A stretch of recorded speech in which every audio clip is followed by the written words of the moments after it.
Yo, everybody, welcome back to another episode of Horror Tuesday. I said that right, not horror, but horror. I'm your host, Nadia. I have been gone for a week. I am so glad to be back with you all. I've got a really awesome panel today to discuss Sinners. I almost messed that up. Discuss Sinners. But before we get into it, I have a couple announcements. I reflected this past week on the channel and such. So obviously, please hit that like button, subscribe to the channel, help me in getting to 1K subs. Once I get to 1K subs, I will torture myself and go see the Final Destination movie. That being said, scheduling's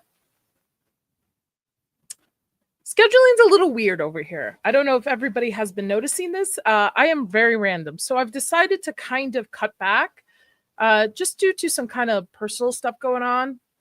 And honestly, for my mental health a little bit. But so this will be the official schedule for the channel. I'll post this on the channel as well. That being said, Saturdays will no longer be X-File streams, unfortunately. I have to cut back on that. I might bring that back as a segment on Tuesdays or figure out somewhere else to put it. But for right now, Saturday and Sundays, there are no streams, Monday and Wednesday as well. Members Watch Party will always be on Saturdays. Always will have the tier streams that we do over here as well on Saturdays. That won't change, but I wanted to cement a permanent schedule. So Tuesday, normal schedule, Horror Tuesday, where we'll be talking about news and stuff here. This will also be in place for any interviews I have coming up for directors and writers. That will always be on Tuesday. Thursday, right now, we are covering The Last of Us Season 2, starting this week with Episode 1 and 2. After that, I don't know if we'll fill in with another show that will be coming out, or if it'll just go back to being Thursday Chills and Thrills, but it will always be at the same time. And Friday, we are continuing our Stranger Watch rewatch up into the new season. So this is the set in stone. Now, I know you all like to watch me get scared at games. I do have a super chat goal. Every Tuesday, I'll have the same super chat goal. If I hit it, I will play 2+ hours on Wednesday, a horror game, just to hang out. But I didn't want to cement it because I didn't want to bum everybody out. But this will be the actual schedule moving forward for me. And hopefully you guys will all tune in on Tuesdays, Thursdays, and Fridays, and potentially maybe gaming here and there. So any questions? No? Okay. All right. That it's out of the way. I am going to bring in my panel. Hello, everybody. Oh, thank God. Hello. Thank God. Who's ready to party? Party Sinners. Yeah. This vodka here, God, he's killing me. Like, actually, I didn't realize Until Dawn comes out this week, too. Yep. Actually, next Tuesday, same time, I'm going to actually have Leon on to talk about Until Dawn. You're more than welcome. Anybody's more than welcome. If you see it, you want to come on and talk about it on Tuesdays. Based on the game, played the game. So. But it's pretty cool, and so I like the fact that now these season they're doing a whole Groundhog Day, like Groundhog Day with a horror. Yeah, from what I gather, the game tries it really hard to be like a movie, and it seems like the movie's trying really hard to be like a game, which might work. So what I've been told by people in the industry is that if you are a fan of the game, you are not going to be happy with it. But if you're a fan of horror overall, like creature designs and like just fun, campy kind of horror stuff, you're going to love it. That's what it's kind of appealing because you're showing all those elements because you get to see like all the different choices of the game, but they're all in one because you keep reliving it over and over and over again. That's a cool concept. I haven't finished the game yet, but it got spoiled to me, the twist in it. I hate to see it. I know. It's been out for a while, so 3, 2, 1, spoiler. I know. Oh wait, does anybody on the panel want to play it without the spoilers? Is it Mr. Nobody, like the main monster bad guy or something? Nope. I thought the same thing, Enzo, because it plays it off like that. Thought exactly the same. It's Wendigos.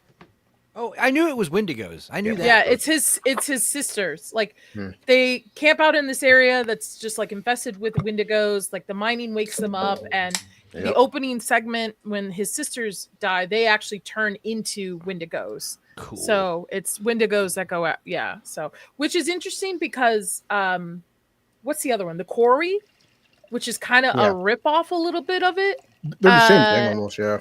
It's werewolves on that end. But they don't look like werewolves, in my opinion. Vital Idol Raid. Hey, everybody, I see you coming in. Yeah. Let me. There say was hi that to movie Kat. Howl, which was that werewolf, English werewolves on a train, and the werewolves looked really weird. They looked kind of like Wendigos or something, creatures. But that was a fun one. Yeah.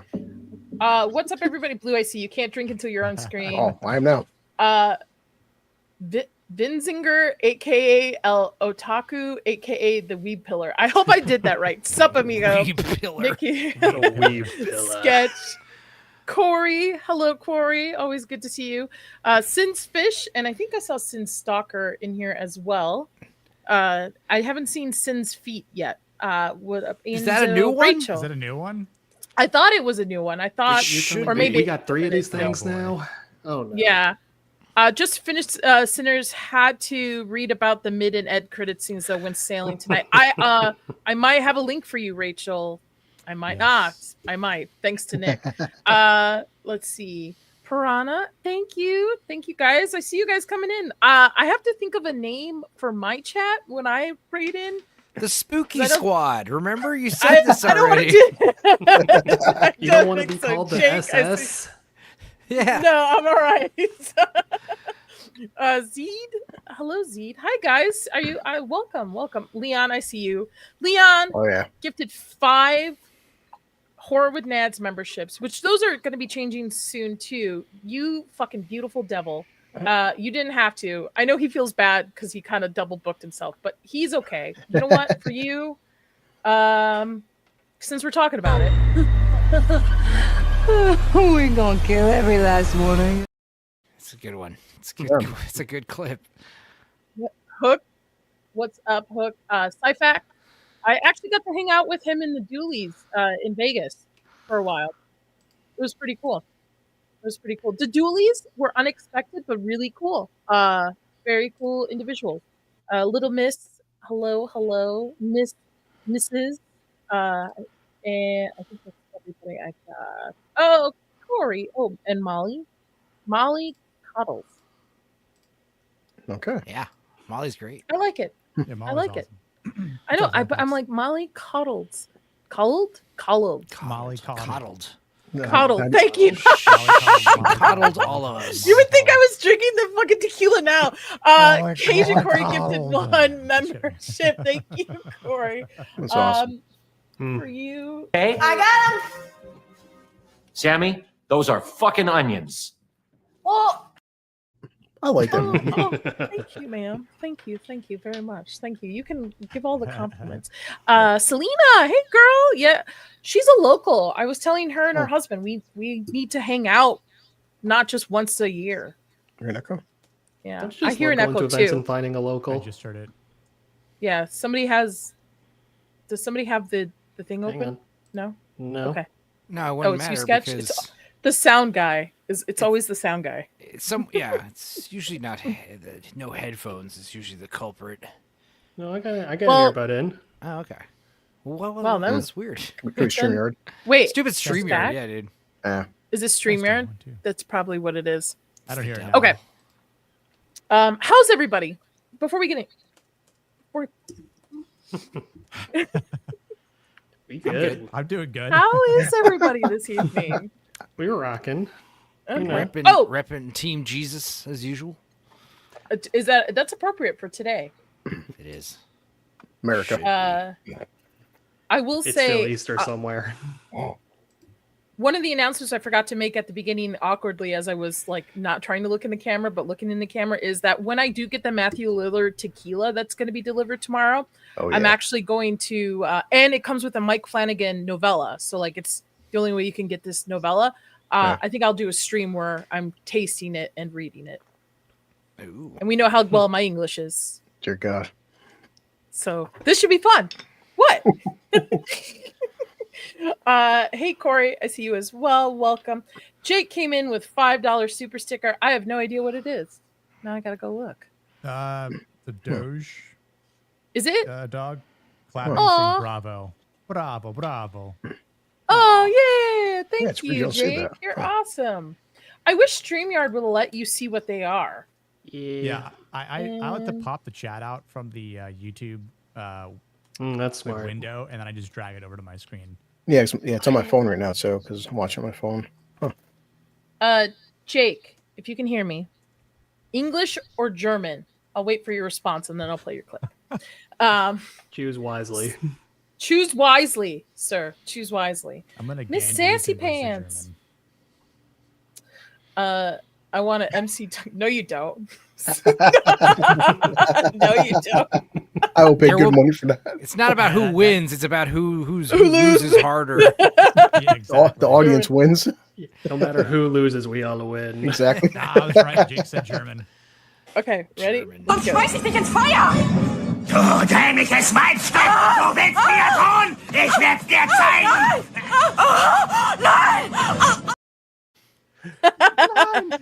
God bless dubbing. I know, really. So awesome. How appropriate for today, I guess. Amazing. It's all right. It's all right. We can all joke. Okay. Sinners Yeah. just came out this past weekend. Is doing really well in the box office. I also did Good. not know that Ryan Coogler also will get the rights back to it in 25 years. Did anybody see that news today? I heard Yeah. about it. Yeah, that's crazy. I think that's the way things honestly should be, to be honest. But it is. I wonder why it's 25 years though. It's quite a while. I mean, Mm-hmm. you know, I don't know how old he is. He's probably like what, late 30s, early 40s, up right? there. You can pull it up on his IMDb if you want. Yeah, So- I'm gonna look I mean, right now. I guess, So I guess we're late to never. 38. you know? He doesn't have the Yeah. rights to the movie. What? I'm not understanding. I think it just means a distribution rights for specific territories. for this movie. So War- Yeah. I read. Hold on, I bookmarked it because I was like, "What's?" Give me one. Warner Brothers boss Michael D. DeLuca defends the deal, giving Ryan Coogler the rights to Sinners after 25 years. They talked about this as an existential threat to the industry. It's so ignorant and laughable. Of course, if not, it was a competitive situation. Ryan himself went on record saying that he was going to get it from somebody else, and he made it pretty effective case for this movie, especially with its theme of Black ownership. This is very important and personal to him, and frankly, we're proud to be able to give it to him back. So, in 25 years, he will have the rights back to it fully, Yeah, instead of Warner Brothers owning it. Yeah, I guess the controversy. Some people are saying that like he's going to own it, but then he also hasn't paid for it, and I guess that's what the problem is because Right. it's like with infamously Stan Lee. You know, like Stan Lee worked for Marvel Studios. Yes, he created Spider-Man. Yes, Fantastic Four, X-Men, whatever. But like you work for them, when you make them a product, you don't own that shit. They own it. That's how the industry works. It happens all the time with Taylor Swift finally got her rights back. I was Like, gonna say music is the exact same way. Like all Yeah. the artists who have to sign like arbitration contracts. Plug for Yeah. Thursday. yeah, Paulie has a good. Paulie's great because Paulie's in the industry. His girlfriend's in the industry as well, and I know he's really into knowing like the behind the scenes of stuff like that. So Yeah. he says the deal was they would greenlight it for 90 million, and he would retain the rights to the characters that he created in 25 years. Usually, when you go under contract to write a script in a studio, owns the entire property that you create. So Mhm. Cougar was inspired from Stallone to get this deal done. Look at Paulie dropping in facts. Thank you, I guess. sir. But I what's guess the, I mean, the Sorry. studio might very well just make a bunch of dumb sequels and prequels and what have you until then. I mean, right? They have Yeah. every. Well, you know, if they made sequels to it, then Warner Bros. would only own the sequels. He would be able to take that first one and be like, yeah, all Okay. these other ones that they made after it, forget about those. Those don't count. All Those right. weren't me. Good. I don't see this movie. I mean, I know the after scenes, post credit scenes, kind of set it up for a sequel. To be frank, I would rather have a prequel of Totes. Remix, like dealing with Back as- other cultures, like as he's Yeah. gone through. Because I caught it the second watch through of how he was even talking about how Christianity came into his culture. And he's like, but music is for, his music and I'm like, oh, if he's Irish, he's probably old as dirt, like back over there and stuff. So I would be more inclined to a prequel versus a sequel. Was that? Were they trying to hint that there'd be like a sequel or prequel? Because I thought I would have think gone. so. I would go the route of just like set in the same universes, have some of those characters show up as like little cameos or Easter eggs, maybe. Yeah. That would be interesting. I mean, Hollywood's too. stupid. You know, Yeah. they have a good thing, and they're going to try to capitalize on it as much as possible. Yeah. And that's what I'm just realizing. I'm realizing, like, oh my god, maybe that's part of the reason why everything is like remakes and sequels and based off comic books and video games, because you hire these writers and these directors, and they don't retain the rights. You're not creating original art that you would hold the rights for as a creator, you know, with original characters and what have you. They can just like, hire you to make another, Predator movie or whatever. You don't own the rights to the Predator. So, oh my God, it's like more corruption, just, brainstorming in my head here. Ugh. Yeah. Well, plus we all know it too. It's like, is there supposed to be a Sinners verse? Well, that depends on box office. Say this film probably going to take it $1 billion. You're going to see Sinners prequels, sequels, requels, merchandise, comic book. Yeah. When you said Sinner's verse, that made me like shiver. Yeah. Like, I don't like. Why does everything have to be a verse? What is based off box office? I guarantee if this movie does 600 million, I guarantee you're going to It see won't. Where is it sitting now? It's, Hold on. it's doing I wanna all see. right. It had what, a 60 million? 60 million. In weekend? fact, Ben Stiller. Wow. Ben Stiller made a very like passive aggressive tweet or something about it. Like, Really? in what universe is a 60 million opening weekend a headline? And you have a point, I guess, but I mean, it did make its budget back and then some, but. Well, the important one's going to be pay attention to what the second week looks like after, because Exactly, I don't, Word of I mouth. do, There's any I don't. drop-off, This is for sure. not going to have the drop off that this is going to No. retain a lot. I of don't think it staying will. power. I think a lot of people were waiting to see what people were going to think of it Mhm. because the trailers, I know people were very divisive on it. Like for me, especially the first teaser, I'm like, it's going to be kind of a write-off movie to just kind of check out maybe when it streams. And then as the trailers came out, I was a little bit more interested in it. And I'm glad I went to go see it. It also is the cost too. To be honest, this movie should be seen in IMAX. And that's very costly. Like seeing it in standard, I don't think would. No. I don't think you're going to grasp the cinematography and the work and love that went into it. I saw it in Dolby Cinema with the surround, and the soundtrack plays really well in Dolby Cinema. Yeah. That's where I want to go see it next. But we have Until Dawn coming out this weekend.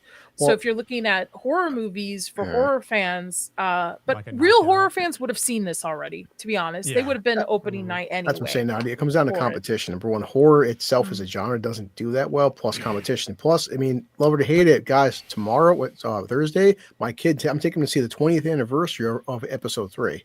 And that's still going to do that's dope. that's going to do pretty good money, because how many people want to absolutely. take their kids to go see episode 3, which is arguably the best one, but you got Accountant 2 coming out, Thunderbolts. We're in the summer months now, guys. It's May.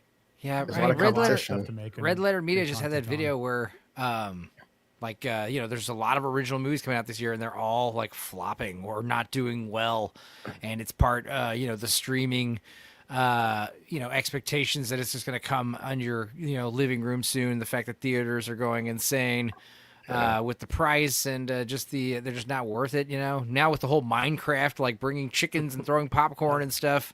I was literally going to say, or everyone's just going to wait until Minecraft is gone and they don't have to hear a theater rover screaming their lungs off, getting ejected from theaters. These idiots are talking about for Megan 2.0, releasing an app so you can read trivia on your phone during the movie about the movie. Like, why is that it's a terrible idea? I just seen Enzo Alamo Drafthouse talking about bringing back smoking and being on your fucking phones while the movie's playing. I'll look it up. It's like, who wants? Smoking is like that's putting people's exclamation points in their heads, But like the thing is, it'd have to be like a special theater, like special smoking and cell phone screening, which is just like, I don't know, man. Paulie, I'm jealous because we don't have IMAX 7 out here. We just have a standard IMAX. Misspoke. And it's dumb. So Regal Cinema CEO says he's open to testing smoking and texting theaters. They want to test out smoking theaters where in some states they will sell cannabis products and allow smoking in the theater, also allowing you to text on your phone while watching a movie. Guess why? what? Even though it's not allowed, even though it's not allowed, you could totally get away with like fucking puffing a fucking weed vape in a movie theater. Or I'm whatever. not by the way, like I can imagine the guys. And imagine like fucking 200 people all sitting with blunts and shit. When it's allowed, here's the thing. Watching a Cheech and Chong movie. One of the main reasons why we stopped allowing cigarettes in theaters is when everyone's smoking, it literally does affect the projector. You know, like you see shit. The fog like this and is, stuff. Yeah. With the fact when it's not allowed, you'll have maybe one person, smoking. That's not a big deal. When smoking is allowed, you might have 20 people like lighting up at the same time. Yeah. It's not a good idea. Vaping. My thing is, like, all of these things is just to bring people out of their house. Just leave them at home, to be honest. What they're getting maybe desperate lower ticket prices to a more affordability.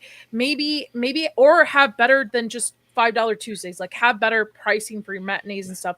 Also, margarita I night. think you police people at the theaters. The 2 weekends ago when I was at a movie, some girl put her dirty ass Crocs on the table that people like, and people are talking talking it like maybe police your theaters better so that people are more than likely to come back. Like the AMC out here, I fucking hate it. It's always gross. It's always dirty. It always has teenagers running amok in it. And I'm like, I've complained multiple times and they don't do anything. So guess what? We're now going to a different theater from now on. You're not wrong. It's my son. I mean, he went to go see Minecraft off my Regal app, but in my mall, they have a big policy now. And Friday, Saturday, and Sunday nights, no kids under 17 are allowed in the mall past 7 p.m. because it's gotten that bad. And these guys. The problem is it's an outdoor mall area over here with it. So I'm just saying that's me. It's like it's my areas, yes, but like you said, the problem is this is a nationwide thing. I mean, he's like, Dad, I was like, how was Minecraft? He goes, well, I didn't like it, but he goes, about 10 kids got kicked out, but they were hardcore after that chicken jockey shit policing in my area. But how many areas aren't policing it? That's the issue. It's gonna get more. They're gonna start locking it down more and more. I feel like we got a little taste of this. Like, was it last year or 2 years ago when they did the Five Nights at Freddy's movie? Yeah. They had a bunch of groups of kids who did like the exact same thing, just on a much, much smaller scale. So like that was like, this is like a sample. All these movies that fit that same kind of like 2010s internet culture are gonna be like this from now on. Yeah, I seen a fucking on a New York Post today. New York Post, like they showed like some poll by parents. All parents were saying, "Oh, our kids are just having fun. Just leave the kids alone." And I'm like, because they don't want to parent their kids, and just it's not a big deal. They're just no, lady, someone's gonna clean that shit up. That's a big deal. Well, when Nosferatu was out and I went to go see it in IMAX, Chris refused. He was like, I'm out after we saw it one time. I went to for a second. So instead, Chris was going to go see Sonic 3 for the second time because he liked it. So he went to Sonic 3. I went to go enjoy my movie. I came out. I was like, what's wrong? He had a bunch of teenagers. And mind you, there's like a group of teenagers, him and a mom and dad with their kid. And these teenagers literally would come up behind him and go, hey, and like throw things at him. And Chris is a very big, he's a big adult, dude. Okay, very big white adult dude. Can you guess what color the teenagers were? I mean, yes. I'm in New York State. But you know what I mean? Like, the opposite. It would look bad if Chris would like in defense of my husband with the way everybody's sensitive nowadays. But I'm like, why are you in the movie if you're just gonna bother people in the movie? Just if you don't want, it boggles my mind. People pay this second. No, so we have something called the Town Square, which is an outdoor mall that has the AMC attached to it. So it is. There's kids that are just at the mall and they're bored. They're gonna go into the theater and start trouble. It'd be crazy if it was just like one of those standalone giant theater megaplexes, with its own parking lot and stuff. He went to go tell somebody. Nobody did anything about it. What are you gonna do? Also the fact that the theaters are also understaffed, and most of them are staffed by teenagers on top of it too. He's like, honestly, you look like you could handle it better than I can. Yeah. Gosh, mister, I don't want to get jumped too. It would look better though in case. That's why you keep the baseball bat underneath the check-in counter. It's like grab the manager says grab the bat and go bust some kneecaps. Yeah, I was like, come get me. Yeah. I'll tell them off. I'm Middle Eastern. We're okay here. If I get in the news, so what? Like we're But well, I got a fun little story. Counterflip on that. Last year, me and my girlfriend went to see Horizon in theaters, and it was all boomers, and I shit you not, like three seats away from us was some old ass white dude jacking off while they're doing like the Indian scalping scenes. Jesus Christ! Like an American would. And then immediately the next week we went and saw Inside Out 2, and we got the kids. Yeah. Oh my god, that's I hear that. Yeah. That's Nadia. I was muted. Your screen Is it me? share. Yeah. It's you, not your Nick. think it's Nick though. Hold What on. happened? Okay. Then. How do I? Oh. It happens to me all the okay. time. Oh, okay. Hold on. But Hold on. Sorry. Go ahead. Yeah. You get the point of the story. The story here is in the span of like 2 weeks, we got literally the polar opposite ends of like the age demographic spectrum and bad movie going experiences. Yeah. And that's the other thing. I mean, you guys want to make theaters do better. Like, I think there's a lot of like hard choices we have to make. There's a lot of these like it's like a drive-through liquor store. Like it's almost a good idea. Like reserved seats, almost a good idea. Food and drinks and stuff being served to you during the movie, almost a good idea. But the problem is it just causes all these issues. Like reserved seatings. Like theaters hardly ever sell out because most people see, like 50% of the theater's full, so I'm gonna go to the next showing. You know, there was something cool when you would buy a ticket and you'd walk in. You had no idea how busy the movie theater was gonna be. You get there 15, 20 minutes early and there's like a line like outside the theater. You're like, oh shit, first come first seat kind of thing. And I know that sucks, but like it's just better that way. And then also, we've got to wait longer. What a year or so, half a year for streaming. This whole 15 days until the movie comes out. It's not a good idea. At most 45. Molly, please go see it. Actually, it's great. It's very good. We're complaining about just theater etiquette, but please go see it. We're going to get into it. Listen, we're nitpicking. It was a great movie. It is a great movie. I'm gonna. It could have been a perfect movie. I did not get a problematic content warning. Yeah, Toxic said that he alleges that 2 different theaters, 2 different chains, both screenings had someone had to tell them disclaimer.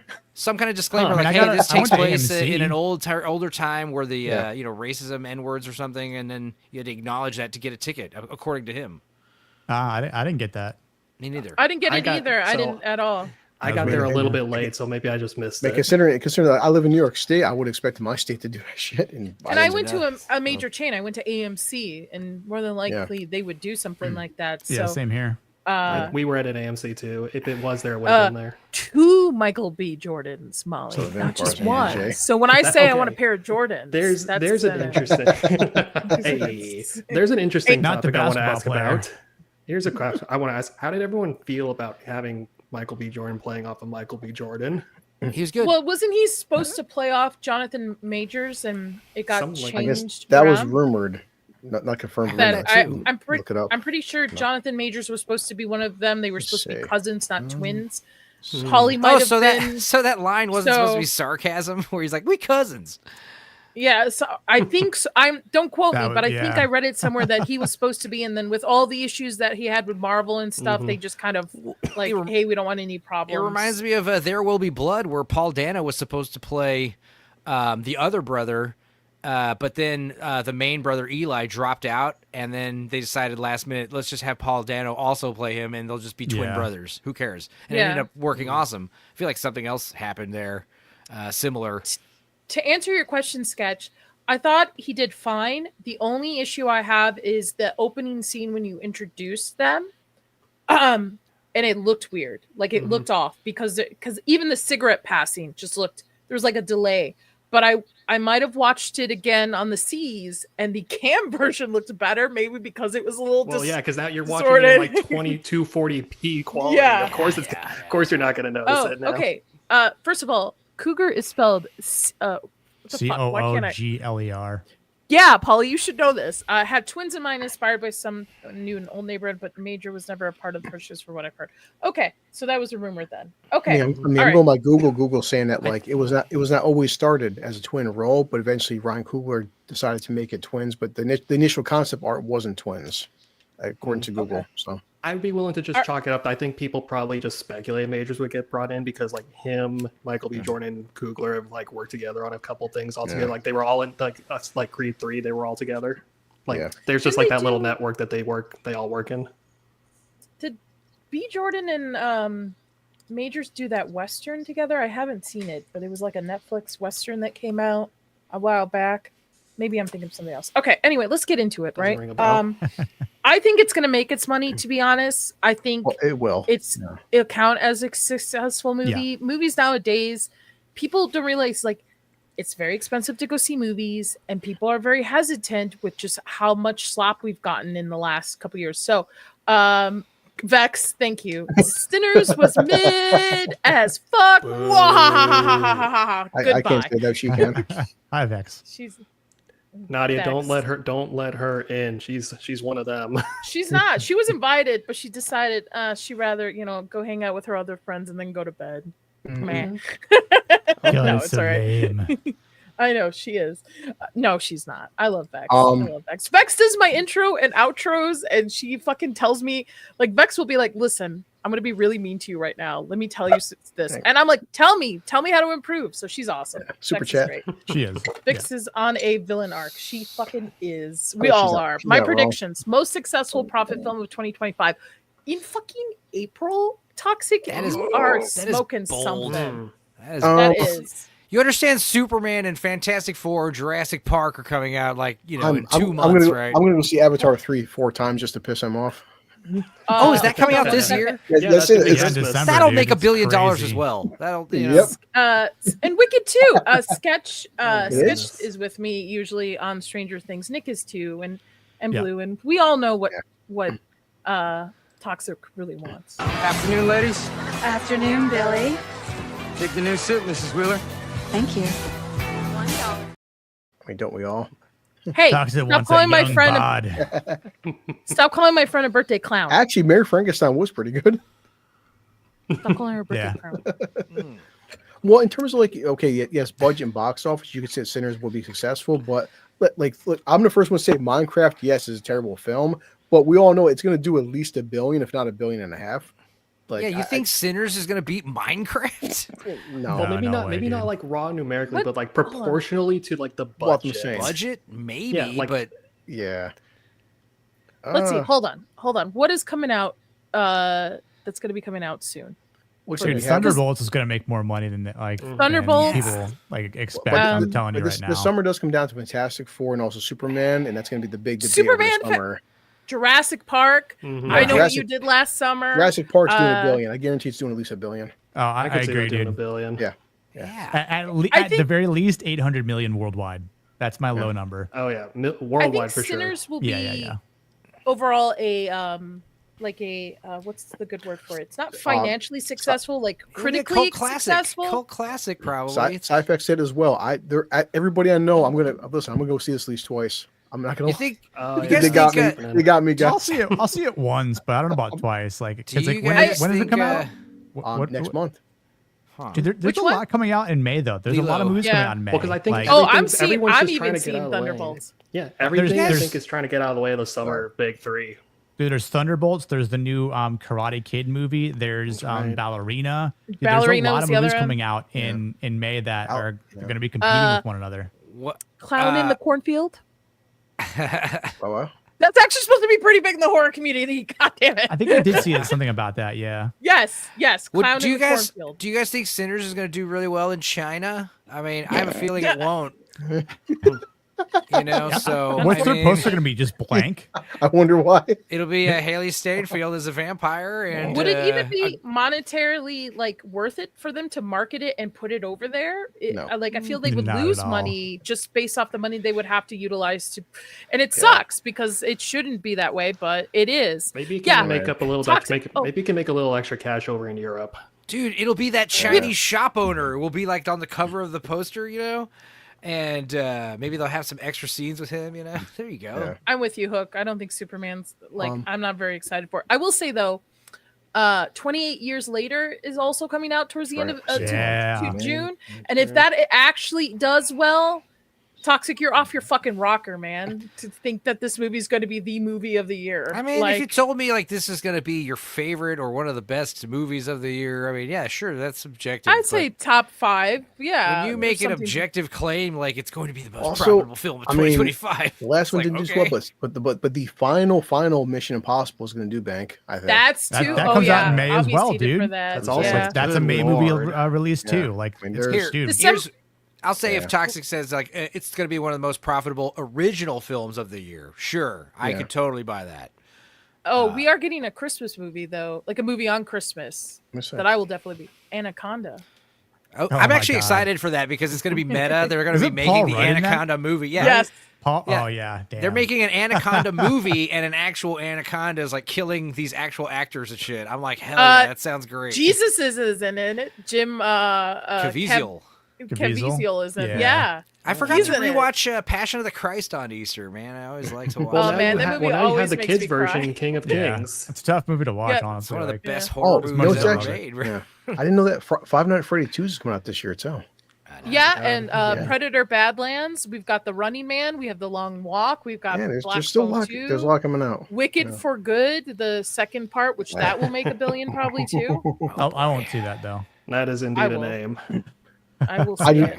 yeah, but either way, Avatar is going to rule this year. So Okay. No, All right. I would concede like, yeah, maybe it's going to be probably one of the more profitable original movies this year easily. I think it's going to be. I think it will get Oscar nominations. I would Oh, hope oh, so. I know for it's the gonna, yes. originality of it. Yeah, Oh, for you, sure. know, you know Best this is Score, getting best Oscar. score, This best is- song. Those are in the bag, I think. We're getting Yeah. to it. We're getting to it, Paulie. We're getting to it. All right. Sorry. Yeah, best We're song, really best off topic, score. okay? come on. Just Yeah, like best just like original Sinners, film. just like Sinners, the first hour of the stream is a very slow burn. We're Listen, trying we to gotta get build- the we gotta get this we gotta get the setup out the way, okay? Mhm. Yeah. All right. You got to hang out with us first. Just Blame jeez. LT. Okay. So, We Sinners gotta was get the released. gotta get the band together. Sinners was released this past weekend. It's directed and written by Ryan Coogler, who most people know for Black Panther. I've never seen Creed, but I know that's a mixed bag for a lot of people. They like it or not. So, trying to leave their troubled lives behind, twin brothers return to their hometown to start again, only to discover that even a greater evil is waiting to welcome them back.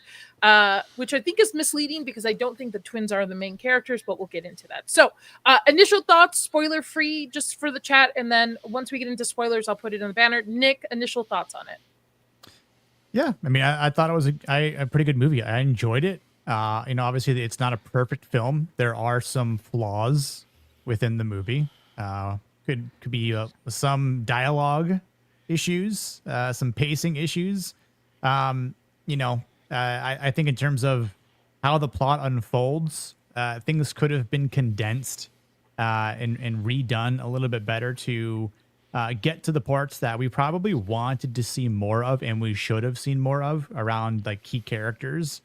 And again, like delving more into the antagonist's backstory, learning more about him, because I think we all wanted to know more about Jack O'Connell's character, right? So I think if we had the opportunity to learn more about where he came from and what he experienced, like how long was he alive and whatnot, I think we probably would have enjoyed him even more.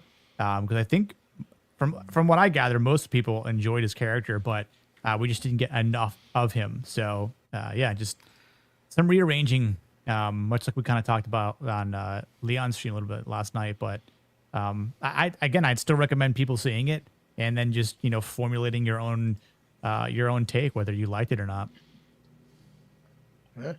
C plus B minus movie. How y'all? That's my husband. He doesn't like horror movies, so just take So, that Chris. with a grain of salt. Okay. Blue. What about you? Boy, oh yeah, as Nick said, after listening to Leon's stream last night, I respect everyone's opinions. I liked it, didn't love it. I think it was good, not great. And the one thing we'll talk about as a panel, we're all friends here, everybody in chat. The thing I can't stand with 2025 and nowadays, much like Black Panther, if you were to criticize a film like this based on the actors, the director, everybody involved, you get called a certain thing, which I can't stand. The film is a very good film. I actually would recommend this film. I don't think it's the best thing I've ever fucking seen. I don't think it deserves every single award out there because it checks certain boxes. I don't agree with that. But Nadia and the whole panel knows this. People are so hypersensitive about race baiting, about everything going on, because this is the world we live in now, guys. That's how it is, unfortunately. A lot of people, myself included, were going into this film thinking, is it going to be another bullshit trope of like black man good, fuck white vampire bad? To its film's credit, it's not that. But this is why it's probably not getting as much buzz as you think, because Nadia, as you said, the film is marketed as a horror film. It's really not a horror film until the last hour of the film. You could take away the vampires and actually say this is not even a fucking vampire film. And to Enzo's credit, as a criticism, this isn't a vampire film as much as it's a world-building film. I do think the music is the best part of the film, but I am in that trope where like I'm getting tired of like if I say something bad about a movie, it's because I hate certain people's skin tone, which is bullshit. The film is 2 hours and 17 minutes, and you do feel it. I feel like you could easily shave off 20 minutes and not notice a difference. And you could introduce more world building, as people said in the chat there, change up some things, and certain payoffs don't feel like they're there. Certain things do feel rushed. I did like this film a lot. I like Michael B. Jordan. I think Coogler is a competent director. I've not been a big fan of his work. I think the Creed films, Black Panther, are a separate issue, but I do like it. But it's not the best thing I've ever fucking seen. It's a solid film, but I do feel like it's being overhyped for the wrong reasons. I mean, Blue, you're a representative in it. Yeah, true. Yeah, technically, right? There's that's one scene. Okay, all right. Enzo, all right. Everybody pause for the next 2 hours. Let's go, Enzo. It's the movie so nice. I decided to stream about it twice. I mean, I liked it. I liked it a lot. It was good, borderline great. It's a great like monster horror movie. But it's so close to being perfect. I think Toxic's on the same page with like one of the things I would tweak. There's a few things there's a few setups that didn't quite pay off. But I'm telling you, man, if they just like tweaked like 3 or 4 big things in this, I think you could have had like one of the like a perfect movie in line with Return of the Living Dead. Like I said, these really flawless movies, like they're just fun and just tight and just got no fat on them. This movie could have outshined Nosferatu out of nowhere if it had just did a little bit, which just makes it more disappointing because, like, yes, it's a really good movie, hard recommend, but still, like, it's just the fact that it's so close to being like perfect just makes me even more upset. But I mean, it's really it's a fun one. I mean, I liked it a lot, and I did watch it a few times already, and it's fun. All right, Sketch. I'm curious, Sketch. Doesn't seem like this is the first time This is the first time I've gotten to talk about it for a while, or actually like on the panel. But no, I thoroughly enjoyed it. I had a great time with this movie. I'll probably be the nicest to him. I don't mind long drawn out setup like that if it means it's going to have some sort of like presence when things start to accelerate. And for me, I felt like the overwhelming majority of the setup that they did include did actually get like a payoff, like at least in some magnitude. I didn't really feel like there's anything necessarily that's like, well, if you get rid of this or you trim this, maybe you can get away with it. I feel like all of it pretty much played into like the important part, which was that second act. There's some stuff in the setup that maybe could have been executed a little bit differently, but I would chalk that up more to just like, I don't know, like personal preference or like approaches. To me though, the big thing it's marketed as horror, but by the time you get to the second act and things start to go down, it's actually much more like of a thriller action movie than anything else. And by that point, we're already like deep into it, but I was just having the time. I had the biggest, dumbest smile on my face. My whole theater was laughing at some of the dialogue and the jokes that were actually being thrown around there. So I was just having a great time with it, honestly, and that's kind of, at the end of the day, that's what I value the most out of it. I see you, Toxic. Welcome. I'm gonna go and then I'll let you give your initial thoughts. No problem. I stand by what I said. I had a religious moment throughout this whole movie, even after seeing it for the second time and finding certain tweaks of it. It reads like it plays out like a blues song. Like I said yesterday on Leon, overcoming things. It just the culture just being put into that world. It's so well built out. I thought that the only concerns I have are just like the technical with the sound, but I thought the pacing was good. The storytelling was good. The whole time I was thinking of stories my mom would tell me about my family from the South and like how the devil showed up on one of their doorsteps. And I think it just hit the right vibes and tunes for me that I just enjoyed it thoroughly. Even on the second watch, enjoyed it again, even catching more technical issues on it. Nice. So, Toxic, go ahead. So I'm on my phone. I'm sorry. I left my computer up at the hotel. Can you guys hear me okay? Yes. Okay. So we had a security issue. I had to deal with that. So sorry about my late arrival. I love this movie. I think I feel very confident. I know I'm the only TikTok person kind of in the group, but I got to tell you the amount of love that this movie is getting from people who were surprised, just like I was, because I didn't know, and I said this on Lance's stream earlier, I didn't know it was like had all this music in it. I thought it was just going to be like From Dusk Till Dawn meets Devil in a Blue Dress, which would have been just fine. I'm totally fine with that. But then it had this whole other element to it, and you know, like I said earlier, you know, my first wife is Creole. And you know, they had a thing at her church, even though her church was very lively and, you know, and bombastic. They would say, don't stomp on the ground, because stomping on the ground brings the demons in. Raise your hand to the Lord. And so like all of these people, all of the characters that we're introduced to are in fact sinners, like the title. And so in that way, they kind of brought this on themselves in a way.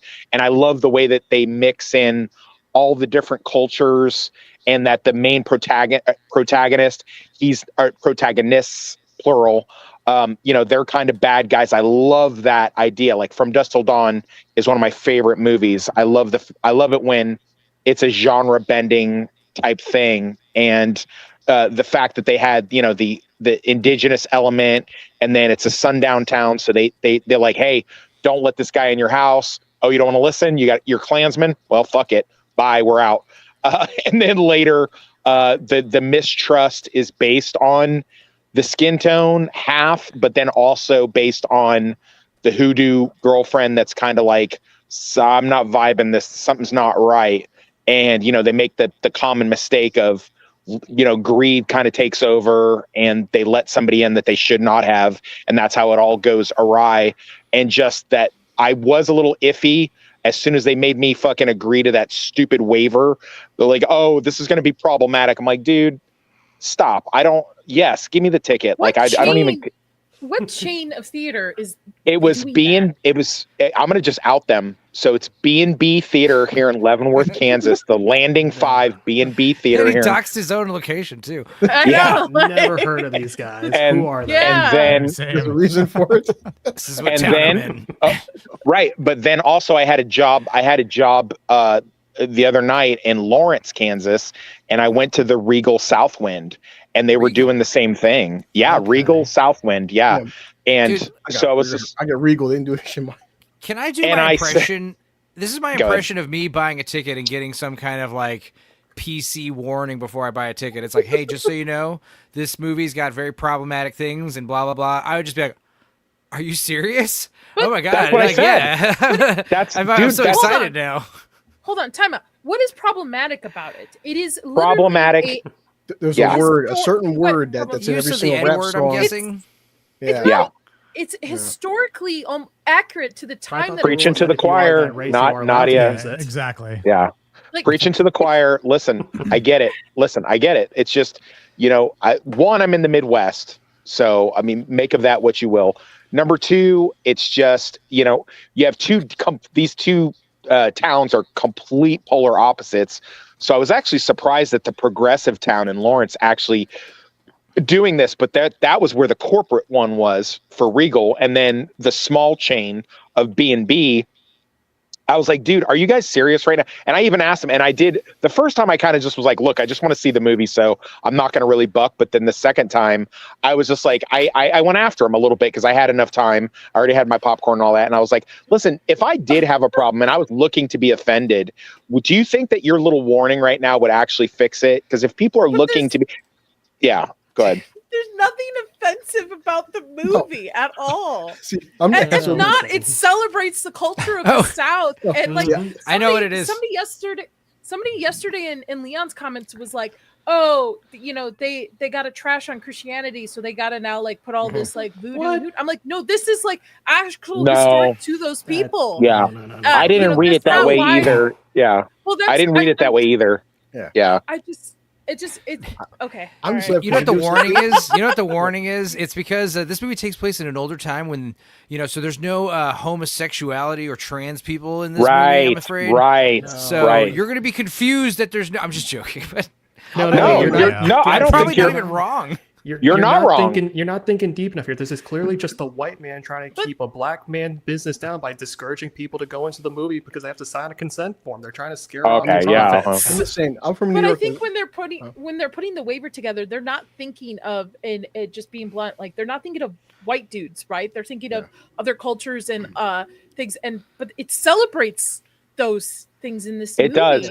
This movie, if people will read this movie correctly, and I'm very happy to say that most people are, because I'm seeing like TikToks and YouTube reels of coming out of it and going, people are like, you've got black people making TikToks going, you know what, I'm vibing with that vampire guy because he's got all the that I'm wanting to do some, it's like him and his boys are doing river dancing when they get out of it, because it's just like everything. It's not about it. It was a thing of good versus evil, demons, versus the light. Like that's what it. And because the preacher kid was kind of delving into sinner territory, and that's how Remick was able to kind of home in on them. And it was more than just a vampire film, in my opinion. And I said, a lot of that stuff, I was kind of like, when that one scene happens in the middle where, like all the blending of like the future, the past, and all that stuff starts coming out through the music. I was like, ooh, is this? But then I watched it and I'm like, okay, yeah, I get it. And then on the second watch, because I did see it twice, I was like, that's one of the best scenes in the film. Now, like I said in your chat, and I think Enzo agrees with me, if it was me writing it, I would have no spoilers right now. We're not in the spoilers territory. Oh, we are. Okay, well, I just put spoiler. Okay. We're in the chat. Oh, Just we're in the chat. okay. Just give us a second. Well, I'll be careful. For Sinner. Spoilers Okay. for Sinner. That's fine. That's fine. Okay, I do agree with Blue Collar. I think that scene at the end is a little tacked on, and the way that I would have done it, where I think it would have been a lot more effective, would have been like the indigenous people show up to kind of hunt Remick and his crew down, and then the Klansmen come in early to kind of do what they were going to do, which is wipe everybody out at the speakeasy or whatever, and then all of them together have to kind of fight off the vampires, and kind of that would have been dope as fuck. If I was writing it, that's what I would have done. I disagree on one point about that part. Sure. I'm with you about everything with the clan needed to show up earlier in the evening. Where I disagree is that they have to join force to fight. They are the ones who should have been mowed down by the vampires to begin with, to start the horde. Right, but don't you think? But don't you think it would have been okay? Well, but like in a situation where there's an existential threat, like I always think it's cool when like these like totally opposing forces can kind of come together and fight, because it's like, okay, well, you can be racist or whatever, but it's like, dude, if there's vampires trying to chomp on it's like, okay, we're going to set that shit aside for right now and, deal. I think you introduce them before the realization that they're dealing with vampires hits, so that you can have them be just like the scapegoat dummy to be like sacrificed in the script to the vampires. Yeah, you got to have a bunch of vampires as the KKK, but you also got to have some KKK human survivors. I was saying this on Leon's show yesterday, how it kind of just less black and white, more good versus evil, but you said it's like in The Rocketeer when the mafia and the cops are fighting together to fight Nazis, like that kind of stuff is awesome. Right.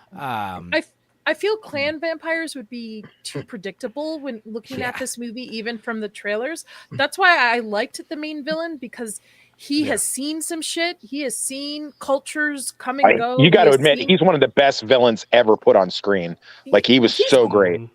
He's great, but my thing is, like, I don't, because he's seen so many cultures, I can't see him fitting in with a clan's group. That's why I could. Listen. He would have, the way he can jump from thing to thing, like whatever suits his purpose is something that he'd like. When he started speaking the fucking Mandarin and shit, I was like, oh my God, this dude's operating on another level. Like, it was so, I've never seen this guy in anything else. Like, Lance and everybody was saying they've seen him in a dozen other things, and I'm sorry that I haven't, but like, he was just freaking, I love a great villain. If you don't have a great villain, you don't have a good story. I'm sorry? He disappeared from Hollywood for a little bit. He had like a break. Yeah. He's really young, actually. He's only 34. He came back. He delivered then. Holy hell. I want to know where he went. I want to find out what, I want to send all the actors to where he was for the last couple of years and let them learn a few lessons. Jeez. Well, it's something I did see. Sorry, Nadia.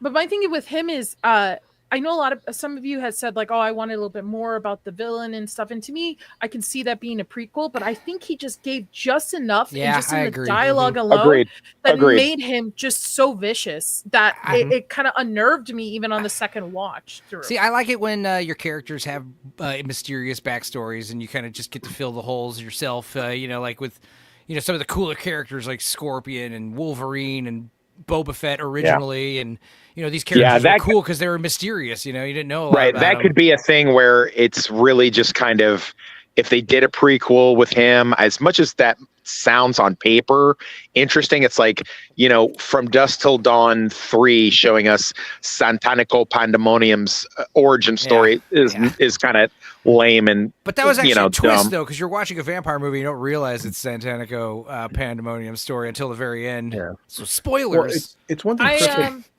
Chris said in the chat, which I seen said Chris Gore, Jeremy Johns talked about, is that it did feel like, vampires did take a backseat to what Enzo said to the overall plot. It felt like, obviously 1930s Mississippi, racism is an allegory, also culture appropriation with the ending, then vampires tacked on at the end. It's like when you're watching Glorious Bastards, right? Quentin is obviously Jewish. He has no problem admitting that he changed history for the fun of the film, but the Nazis are the forefront from the fucking second Inglourious Bastards starts. The Klan's people in this film have all 5 seconds of airtime. That's why when the obviously ending payoff of him gunning them down, it's like it's like imagine Thanos showing up for 5 seconds in Infinity War, then Hulk just kills him. It's like, no, the reason I wonder if there's the thing about the Klan in this regard is that it's not just arbitrarily tacked on. This is 1930s South. Like the guy who gives them the property for the juke joints tries to play him off like Klan ain't here no more. That's just an average fact of life about like society back then for Missouri. So like it makes sense that they're a piece of that world, and it's as far as like a historical fiction setting goes. It totally makes sense that you would have them like mentioned in passing, and even like once what's the vampire Ramek? Was that how you say Ramek? Ramek. As soon as he does find that one couple who happens to have a Klan hood, because surprise, surprise, yes, they actually still are existing. It makes sense that he would start to get cued into it because of how the hive mind is set up to work in this. So it makes sense to have them just be a recurring, not motif or just like reference almost. It's not because it's not arbitrary like it would be if this was set like in current day or even like 40 years ago. I mean, even 2020, 2025, the Klan does exist, but the point for me for the film is like they're never there. It's like if you show them throughout the course of the film, obviously seeing racial epitaphs, like treating the brother smoking stacks like shit, that like you never see them except for twice. It's a 2 hour and 17-minute film. They have 2 minor scenes. Make their presence throughout the entire film. That way it doesn't feel tacked on. You know what I mean? I think there's a director's cut probably that's expanded. I do agree that I think we needed a little bit more. If to have the payoff of the ending, there had to be some sort of confrontation with the Klan in the beginning. I agree. Somewhere in it. Yeah, I agree with Blue and Nadia. I think if they'd have had like a situation where, I don't know, they were having some of their homeboys, it was like, hey, we're running out of liquor, and tell, Jody and Bobo to come out here and bring us out some more liquor from our stash somewhere, and they get hit by the Klan or something like that. I could see that. But I mean, again, you're dealing with a situation where it's a 2 hour, and I think it's 2 hour and 17-minute movie. And I'm not saying that it's over. I'm not saying it's over long, but what I am saying is that, I mean, and then they still had 2 end credit scenes on top of that. So it's just like, I agree. It's a lot of plot to get in there, and it wasn't slow, or it wasn't over long. Like I didn't feel like, oh God, when is this stupid thing going to be over? But I do feel like there was a lot to put in there. I would have done it a little differently. Again, I would have had the Klan attack at night, and then, like half of their people get wiped out. Maybe like 1 or 2 Klansmen survives, and it's just like, well, fuck it, we got to team up with these guys just because it's the only way we're going to survive the night. Yeah, and also the Klan could have guns and stuff because they're coming to kill all the black people. Right. And then all of a sudden it's like the black people let them in because it's like, you got guns, come on, get in here. That could have worked. Plot hole, I just realized. When Remick went to go meet with the nephew of the leader of the Klansmen, he had his shit ready to go. So my assumption was they were probably going to go there in the evening, but these guys show up the next morning. I don't think that's true. I think they always planned on going in the morning because I think that's But that's the weird because everyone's gone. But then people would be gone by then. That's Well, what I think they didn't want. I think Yeah, they didn't It was want. explained that they were specifically going after Smoke and Stack. They weren't going. But after they literally everything say at like once. as they're getting out of the car, like we're gonna go kill me some N-words or whatever. So yeah, they're referring to Smoke I and think Stack they were looking specifically, for not just the whole like. Okay. Right, population. they were looking It's for. because Smoke Yeah. and Stack in this regard are like the interlopers from the north coming down. Right. They're seen as Okay. carpetbaggers in this situation. Like just Yeah, trying to make it they like, didn't want they like don't want them all there. like. Yeah, they didn't want all of the people from the town because the people still serve a purpose. But yeah, like he's saying, they wanted Smoke and Stack and whoever was helping them run the thing, which was like half a dozen people. Well, you know, they had the hoodoo chick, the Chinese couple, the guy walking the door. That's who they wanted. The cooks. You know, they wanted the people that would. And then they take the sawmill back after they already get the money for it, and then they're justified in what they're doing. This is very generic clan tactics. Well, So- I have slides. We're gonna go through each character. I do have slides. The reason why I have this slide up is this the 7mm IMAX poster that actually has a little bit of layered details to it. You can see Remick in the background behind Stack. You can actually see the two other vampires on stage with them next to Cornbread as well. So I thought this was really well done. It looks like it was not AI'd. Like this, somebody actually took their time to paint this, whether it be digitally or hand. It's a good poster. And I like it. It's great. It's a great poster. I would have loved to grab very it. old school. Yeah. Yeah. So I do have slides of each of the characters. So obviously the movie opens up with Sam, right? We start from the end in the beginning. What happened? Sammy. Yeah, Sammy. Sammy. And I think he's the main character, even though it was marketed as Michael B. Jordan and stuff. Honestly, No, he's the main character. This is the kid's first acting role too, as well. He's great. This kid's got a bright future ahead of him. Holy hell! Yes, if he's got a good agent, yes. If he's got a shitty agent, no. But if he's got a good agent, Well, yes, he wants to does. be in the MCU, so who knows what's going to happen there. Well, I will say the opening scene where he's opening the doors and you get that wide shot of just the church with the white, the painted outside, and you look inside and stuff. That was beautifully done. The cinematography in this movie is just so much care put into it, and it's probably because they had to film it for IMAX, so they're carrying those like 40-pound fucking cameras everywhere. That also, around. I also like the old-fashioned anamorphic widescreen. You know, it's got that fisheye kind of bend to it. I also love the color. There's, you know, because a lot of the stuff is too desaturated, or there's a lot of low contrast, and this movie's kind of guilty of that towards the end, the low contrast lighting. But like these daytime scenes, like the first hour of this movie it's pristine. Like it's great writing, great editing, great setup, great cinematography, great score. So yeah, it's up there. Yeah, I agree with you, Enzo. I think I was just the first watch through was just taken away by how beautifully well it was done. Okay, so Toxic is gone. He left. He pulled an He had to Irish go goodbye. stomp another vagrant at a security job. It's okay. Nick, you've been a little quiet. I know everybody's been talking, but Some people what did you? getting their words in? Yeah, It's okay. It's okay. We're all He's doing at- our best. We're all doing he's our at work. best. You know, he's got to get it all out in a short period of time. All right. Yeah. What did you think of the Sam's journey and our initial meet to what he started with to what he ended as? Yeah, I mean, I mentioned this on Leon's stream last night.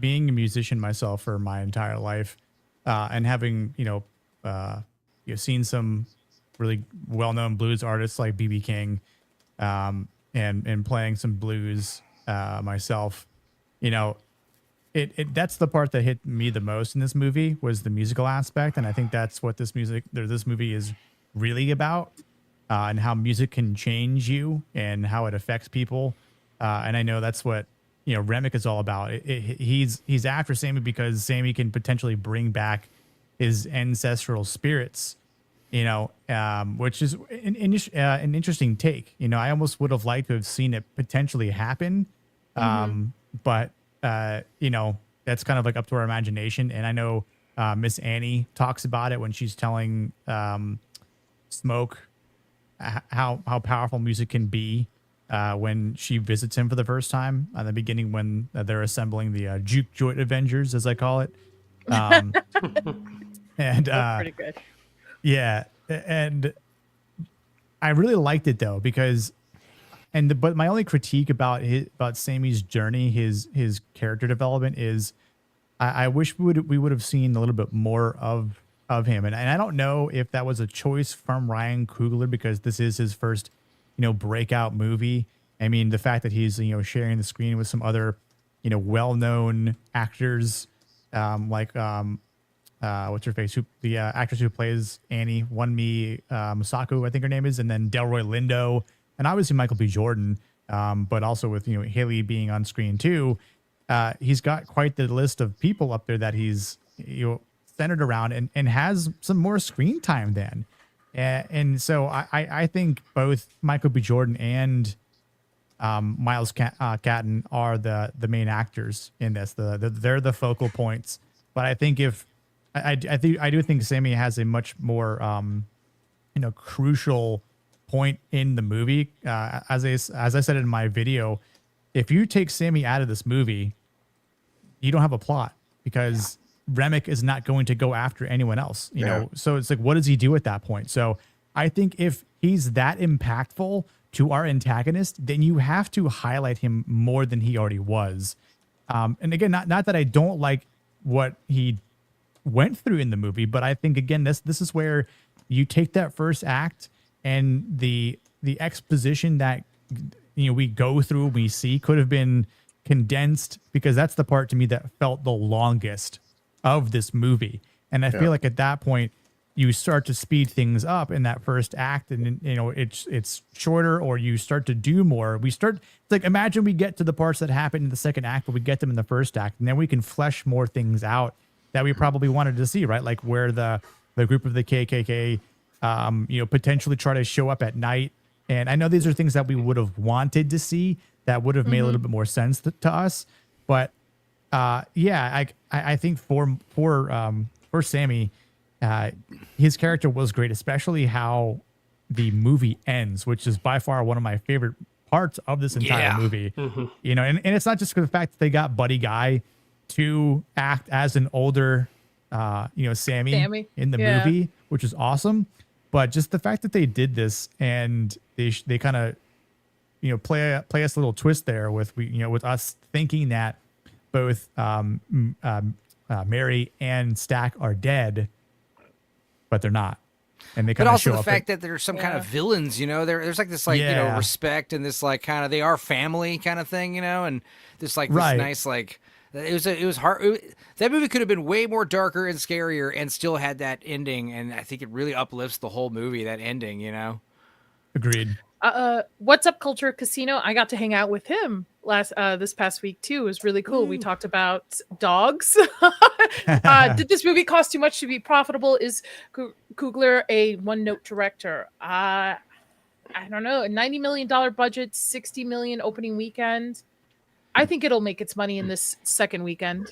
I think for sure. I'm like glad you asked that question, just because just like Jordan Peele, I don't dislike Coogler by any means, but it does beg the question. We're seeing this more from certain directors. Like, look, I get everyone has a style: Spielberg, Coogler, anybody, Michael Bay, James Cameron, but it does beg the question of like, can anybody direct a film that's a black director and not talk about race in every single fucking film they direct? Well, it's also I'm just saying, it's like I think so. Give me a second, I'll think of something. I mean, I think this movie, definitely doesn't. It looks a lot better than most of the Coogler films. But the other Coogler films had more studio involvement in it. I mean, look at Black Panther, Creed, and stuff.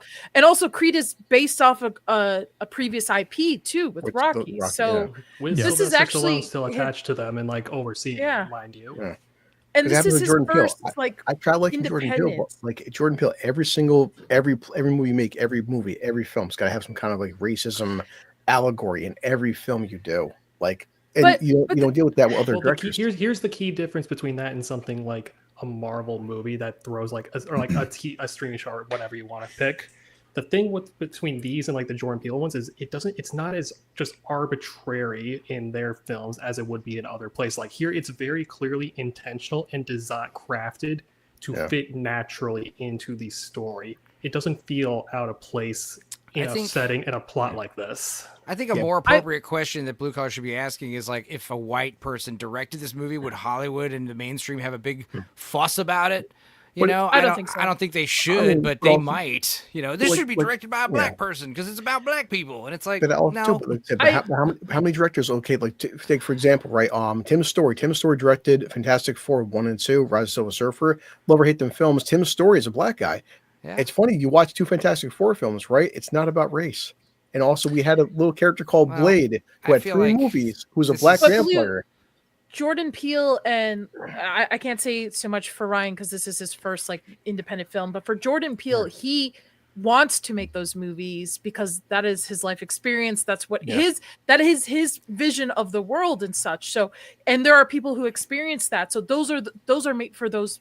I'm not saying it's made for those individuals because I like one Peele movie, to be honest. I thought Get Out was okay. I like Nope.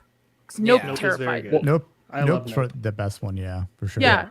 But I have a fear of aliens, so like that's the question from added another layer to me. But it's like, okay, obviously say Quentin. Quentin made Inglourious Basterds, but not every single Quentin film was about Jewish people. You're the one who's obsessing about race at this point. Like, you know, I'm saying that was a question that the culture asked because every director at some point who's a black director, it's the main focus of your film is about racism. Well, no, hold on.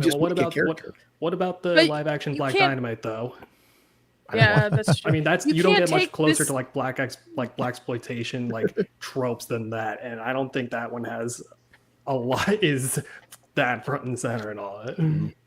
The thing though, Blue, you can't take this movie based off of it because racism is in this time period. This is true to the time period. So like not having the Klansmen, not having those tensions, not having Jim Crow, and setting it in this time would not make sense, especially if it's about the South, right? Yeah, this is predominantly black communities down there and such. So, and I mean, we get a little bit of everything, but this makes sense. So, like, I couldn't count it just based off this movie. Now, if his next 4 or 5 movies are similar to it, then maybe he's going the Peele route, which is okay. To be honest, if it fits the story and it's not the center of the character's personality, then it makes sense. But if it's something I agree with that.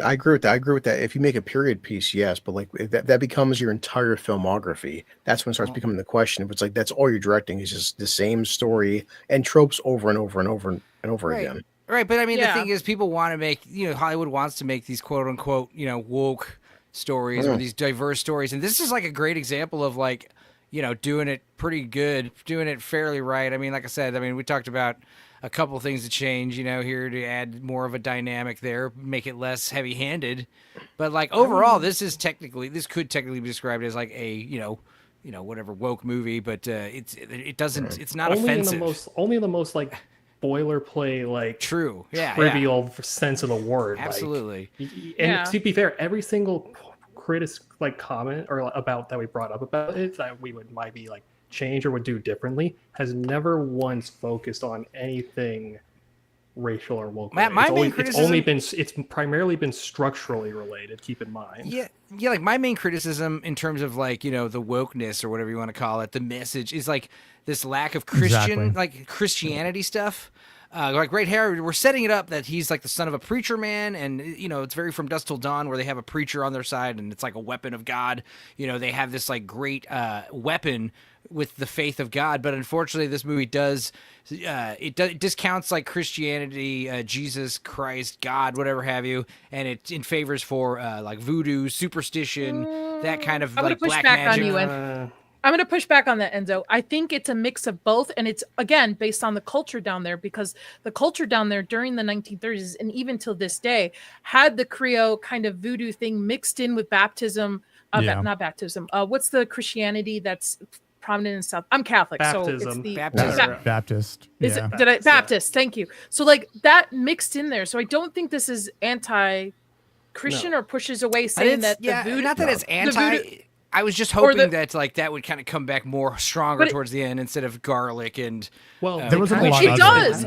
His guitar, which was blessed by his dad, who was a preacher, That's comes back. So it's a play on all of them. Well, they're actually both the vampire like mysticism parts and like the Christian theming behind it are actually very well interweaved in this together because you recall voodoo lady, she splashes what we find out as later is actually just garlic water, and it burns the vampire almost like it's holy water. Number one. Yeah. Number two, at the end when he strikes Ramek with the guitar, yes, it's blessed, but that's also a silver disc that's lodged in his head, and silver is supposed to be effective on against a vampire. Yep. Stakes are typically in pop culture, they're depicted as like being like made from like the ends of crosses. They didn't quite do that one with it, but they could have. But like my point in all this is that all of these like imageries and these themes that you get from vampires and Christian imagery are there. They are interwoven together. It is, and the whole invite kind of deal thing too. Like I think, and I agree that Hollywood has stepped on Christians' back for a very long time and have made us the butt of the jokes for a very long time. So to me, it was very refreshing to see the mix of both of it, because historically, this is what this culture was back then, and it still is in certain places of the South as well. Listen, if you really want to play like the woke anti-woke game here, you can spin this film as being anti-woke and as like the like woke side are the antagonist here. Like they emphasize consent when they're trying to get in, they require it. They have a very like overtly sexual obsession to them all, and their whole goal is about amalgamating everyone in the world into a one singular culture that they all share, and like crockpot style, basically killing individual fucking individuality. That's the word. If you're so inclined to go that way with it, you totally can. But I don't think that actually plays as big of a role in the execution of this movie as I think the internet might be inclined to believe that it's intended to. I also liked Sammy's journey throughout this whole movie. I think it's in a sense a story of his faith as well, right? Because he doesn't know if he wants to be the path of the devil in a sense, like his dad thinks with the music and such, or be a preacher boy, right? Because his nickname throughout the whole movie is preacher boy. Even at the end, when Ramek is like about to bite him or like kill him or whatever, he's in a sense baptizing him in the water. Just every single time he's just like dumping him down into it. So I will say I love the misdirect of the marketing, making the marketing seem that the movie was going to be about Michael B. Jordan, and it's actually completely about Sammy on this. What did you guys think? I could have done without the one day earlier. I mean, it kind of plays starting off from cool the it kind of plays off in a montage. It kind of plays off well in a montage at the end. Like they edit it back in later when they get back to that point. But like, starting the movie off there and then going one day earlier. First of all, I do like the fact this movie takes place in the course of one day. That's badass. Yeah, it's nice. I just, I think it's a trope that gets a little overused. Earlier that month or start the movie at an exciting part or towards the end. The Tarantino effect when they do that. Well, Tarantino does it to be non there. I think that while it is tropey, it works here because, like you said, like they're all asking Sammy, "What happened? What happened?" So this is him retelling the story of what happened that night. I think that I think it's appropriate here. I did like the flashes of Ramek when he was trying to. That got me the first time. I was gonna say, like, From Dusk Till Dawn, it's like there's no hint whatsoever of vampires. They're coming. Whereas this one definitely like lets you know right from the very beginning. Teases you with the opening cartoon little imagery story, and then it also teases with the flashbacks that they're having in the first day, and then we do cut to Ramek running around, seeing what he's up to. Kind of before the halfway point, kind of towards the end of the first act, so that's good. This is Sammy and Stack's last good day, though. That's when it's brought back at the end. So I do like the fact that we're shown the daylight of it before we get into the end of Act 2, Act 3, where all things go right. And I really honestly wish the vampires were in it a little bit more. But at the same time, I think they weren't enough. I think I think the first half establishes you to be emotionally connected to these characters. You see how their lives are. You see what is, in a sense, at stake. Yeah. Even though we know Sammy survives because he's in the beginning of the movie, we don't know about anybody else. We don't even know how it goes down. It's like every good Stephen King novel, how we like get to know these characters and their real plights and troubles and journeys and characterizations, and that's when boom, something supernatural or crazy starts to happen. And yeah, it's fun. And yeah, even with the Sammy thing, it's like I wasn't sure if like we were gonna catch up to the opening day like 20, 30 minutes into the movie, or I was like kind of thinking like, is this gonna take place in one day, or like I don't know if it was gonna catch up to present day and then start moving forward again. That could have happened. So it was possible that who knows who's alive, who's dying in this movie, but yeah, and like Sammy was great. Like I said on Leon's show, like I was wondering who this actor was, and then once he starts singing and playing guitar, you're like, oh, okay, I get it. He's a singer. He learned the blues for this role, right? Yeah, He did. And then Yeah. Jack O'Connell learned the banjo too for this role too as well. Yeah. Man. I have a question for everyone on the panel, and then everyone in chat who's seen this movie. Did people in your theater laugh at like various parts? Oh, yes. Especially with what's his I name? laughed. Slim's remarks. Slim got a lot. Yeah. He's like, I think I shot myself. Yeah, Yeah. like, and that's the one thing I found like unexpected too, was like the subtle comedy in this. Yeah. Like I found myself laughing from time to time, and I was like, I don't know, this isn't supposed to be a comedy, but like these parts that sprinkle around these like laughing moments was kind of nice. Like when you first see Remick when he's at the white couple's like shack or house, right?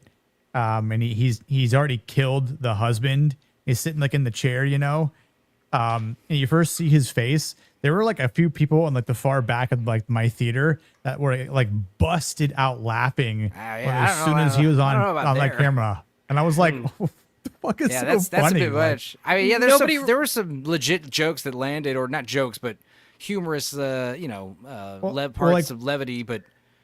I think that when falls Smoke into shoots the guy in the ass, and like the leg is like, I can't let someone like walk away like unscathed by like trying to cross the smokestack twins, right? Dude, like, people laughed at that. The whole first scene with Delroy Lindo, fucking great writing, great acting, great laughs. Yeah. That's awesome stuff. Great setting up. What was the other part that like got me good was oh man, just continue. It'll come back to me. Well, I think he was drinking the beer like, oh. It has to do with Ryan writing this and how black men are perceived in culture sometimes, where they're perceived as like they don't get emotional, they don't cry, so they kind of like laugh. Like joking is the only way for them to kind of express in the moment. I mean, this is not for everyone. This is just a stereotype that's been pushed upon us throughout culture and stuff. But yeah, I think that's what, and I think Coogler knows how to break tension in the moments very well throughout this movie. Not funny really, but like one of my like great part of the movie. It's really good. They show it 2 times actually, but like when he starts playing for Stack the guitar for the first time, and he's like, hell yeah, and then he starts singing, and that's when he's like, oh shit, like, that guy. I'll tell you right now, dude, if You're you gonna ever make so much money. I've done that before, man. You're playing drums for some black guys, like, dude, this guy's good, and then you start singing, they're like, what? Oh my, they start freaking out, dude. It's awesome, and you're like, hell yeah, good stuff. What did we think of the contrast of now? Here's my question for the panel. Could Stack and Smoke have been one person? No. Yes, you could have like made them a more dynamic character, or you could have, like I've said on Leon's show, make their differences a little more extreme. I think that's what I said in my video, where I was like, I wish they took the time to differentiate them even more, right? Because you could, I could tell, I'm sure all of us can tell who they are like apart, but I feel like they could have explored each of them a little bit more. Again, and that comes down to the squishing of certain aspects from like maybe like Act 1, but I would have liked to have seen a few more scenes of each of them by themselves, so we could just get a better understanding, or maybe an even better understanding of like who they are, what their personalities are like, and then what their characteristics are like, that they don't have. And I understand like the linking of twins and how that all works. But I think for both of them, they are very much different, despite being twins. Like I love the aspect of the guy at the bar who only has 30 cents and then tries to pay with 2 wooden chips. And he's like, well, they work well at the market. And Stack's like, oh yeah, don't worry about it, we got you. And then Smoke's like, yeah, can I talk to you on the back, brother? And he's like, yeah, what's going on, man? And he's like, because that's not good business, you know? And it's like, of course it is. And it's like they clash in some ways. I almost would have liked to have seen more clashing between the two of them. I kind of wanted. Well, in that regards, they're actually, in a sense, not defined by their relationship to one of. They're defined by their relationship to the locals, actually, because every single when they're getting set up and they're doing the recruiting bit by themselves, those scenes are all defined by how they interact with the people they're trying to recruit to help them. It's not actually they're not actually like important to the setting almost in a way, because again, they're the interlopers here. It's all about the people they're trying to bring on board and how they go about discussing things. And even like you said, like when the one guy tries to pay with the 2 wooden nickels, and he has the voodoo lady who says that he worked like 2 weeks to get that. It's all he's going to have. If you want him to come back, you got to take it. That dynamic there is inform you like how they both, what kind of characters both of them are, rather than them trying to like explain it to you themselves. Well, I think that a good way to change this up and make it stronger, and also kind of, I think, improve the movie a bit would be like, because we have Stack, who is more jovial and lighthearted, and Smoke, who's more serious and stern. But it seems that people are more afraid of Smoke and more up, like they like Stack more. He's more personable, whereas I think Stack should have been like the violent one, like the unhinged one, but he's like very happy and jokey. And Smoke is kind of more like a thief with a heart of gold. He's kind of like a good guy, kind of like, but then of course the problem with this movie is like, it's very obvious. Like you're going with one of them's probably going to turn into a vampire. It's probably going to be Stack because he's the more mischievous one. But I think it would have been better if you had like a mischievous, violent, crazy one, and then a more stern, kind of lighthearted, thief with a heart of gold one, and he gets turned into the vampire, becomes, super evil, and now like the quote unquote bad one has to kind of do this redemption arc and kind of like Seth Gecko and From Dusk Till Dawn. I think that would have been a little more interesting because it was a little predictable which one's going to become a vampire. That being said, I do like Stack at the end, and again, you could also to fixing the KKK ending, have the human brother die and the vampire brother shows up. I don't know. He kills the clan members. I don't know. I was spitballing here, but one thing I definitely didn't really, I didn't like how it was predictable that Stack was obviously going to become the vampire, and like I said, like there just needed to be more of a, because like Smoke is the one who shoots the 2 guys. I really think that like Stack should have done that.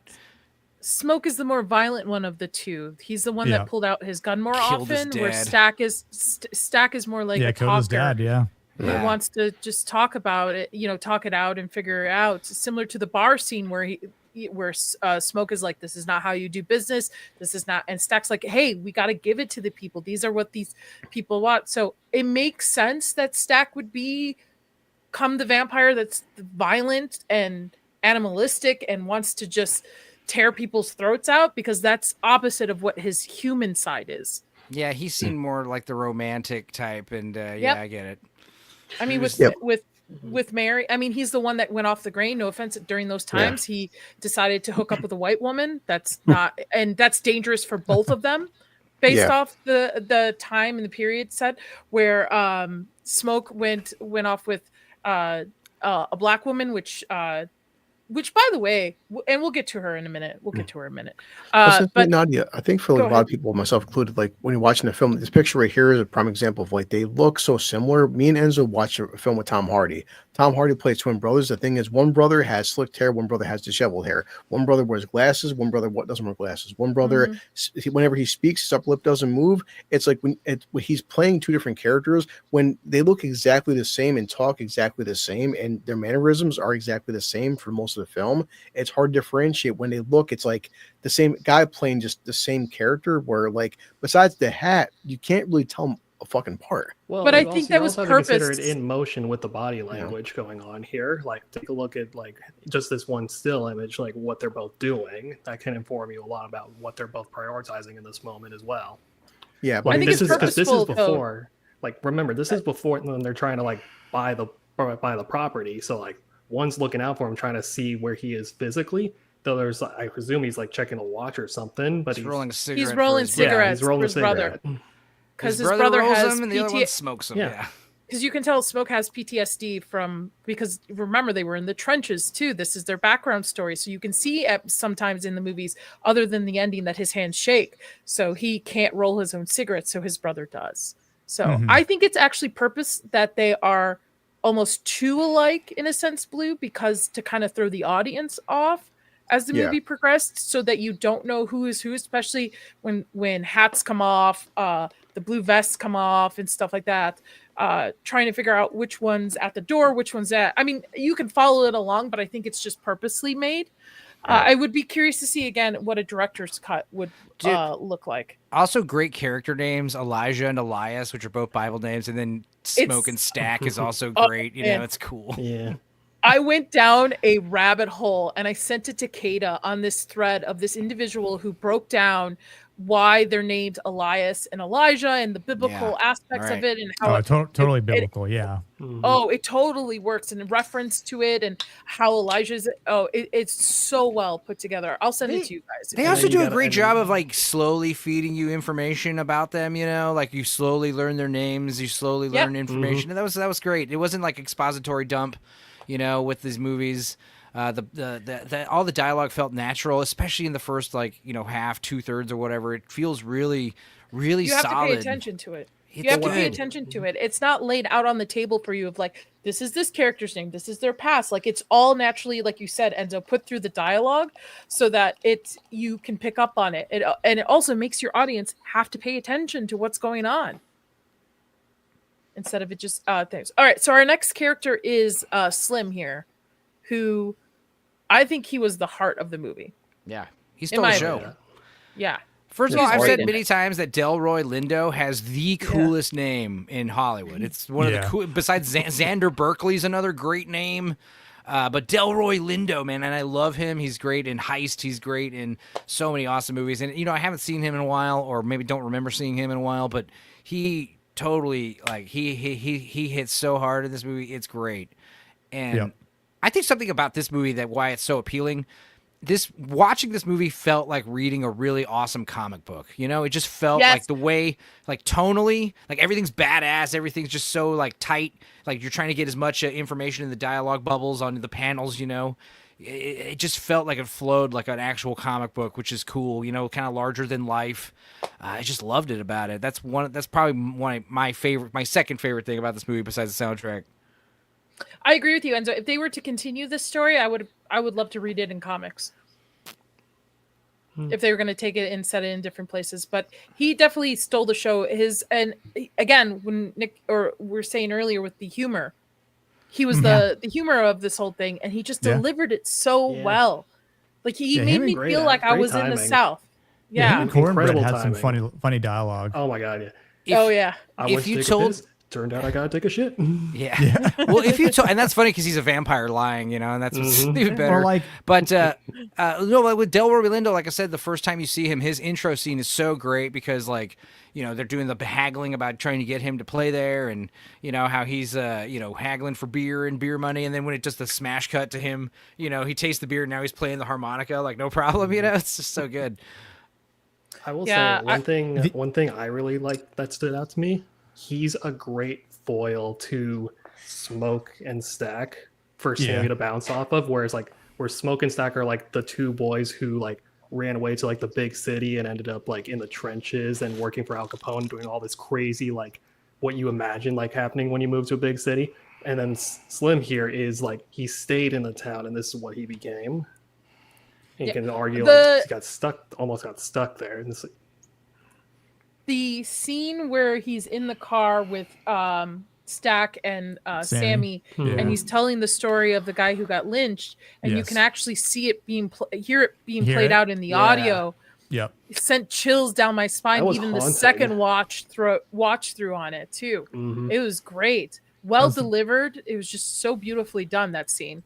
Yeah, I like that sound design aspect of it because they did it again as well. I think with how was it? It was Smoke that was telling a story, if I remember correctly. I don't know.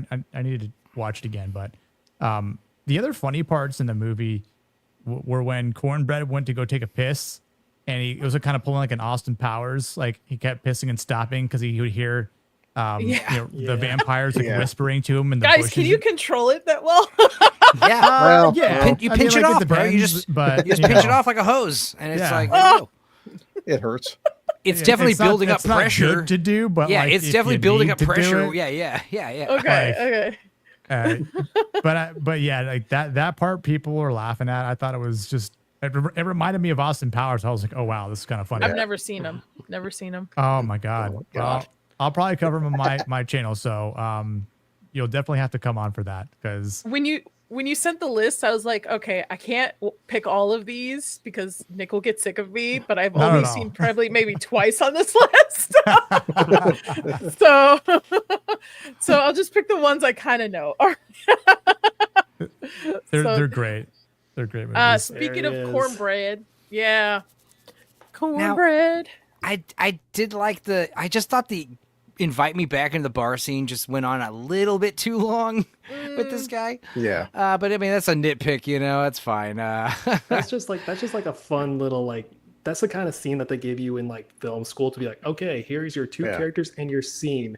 Write this scene out and explain how, if you were to do or rehearse the scene with actors, how you would direct them. This is a directing exercise scene right here. Yeah. Well, I even like the. Go ahead, Blue. As people said, like when he comes in there, like was it Stack who's alive? He's like, yeah, why you want to come back in for it? And within like seconds, he understands the fact that vampires are real. There's no like whole hour exposition of like, are these vampires? Like, no, something's wrong. Why do you want to come back in so bad? Why don't you just walk in, dude? He accepts it really fucking quick. So because we've already had like an hour and 10 minutes of payoff, so it's like it's just really fast. Yep. I will say I like the fact that vampires. We don't spend more time of like, what are they? We don't know what they are. They're just killing people. We just don't know.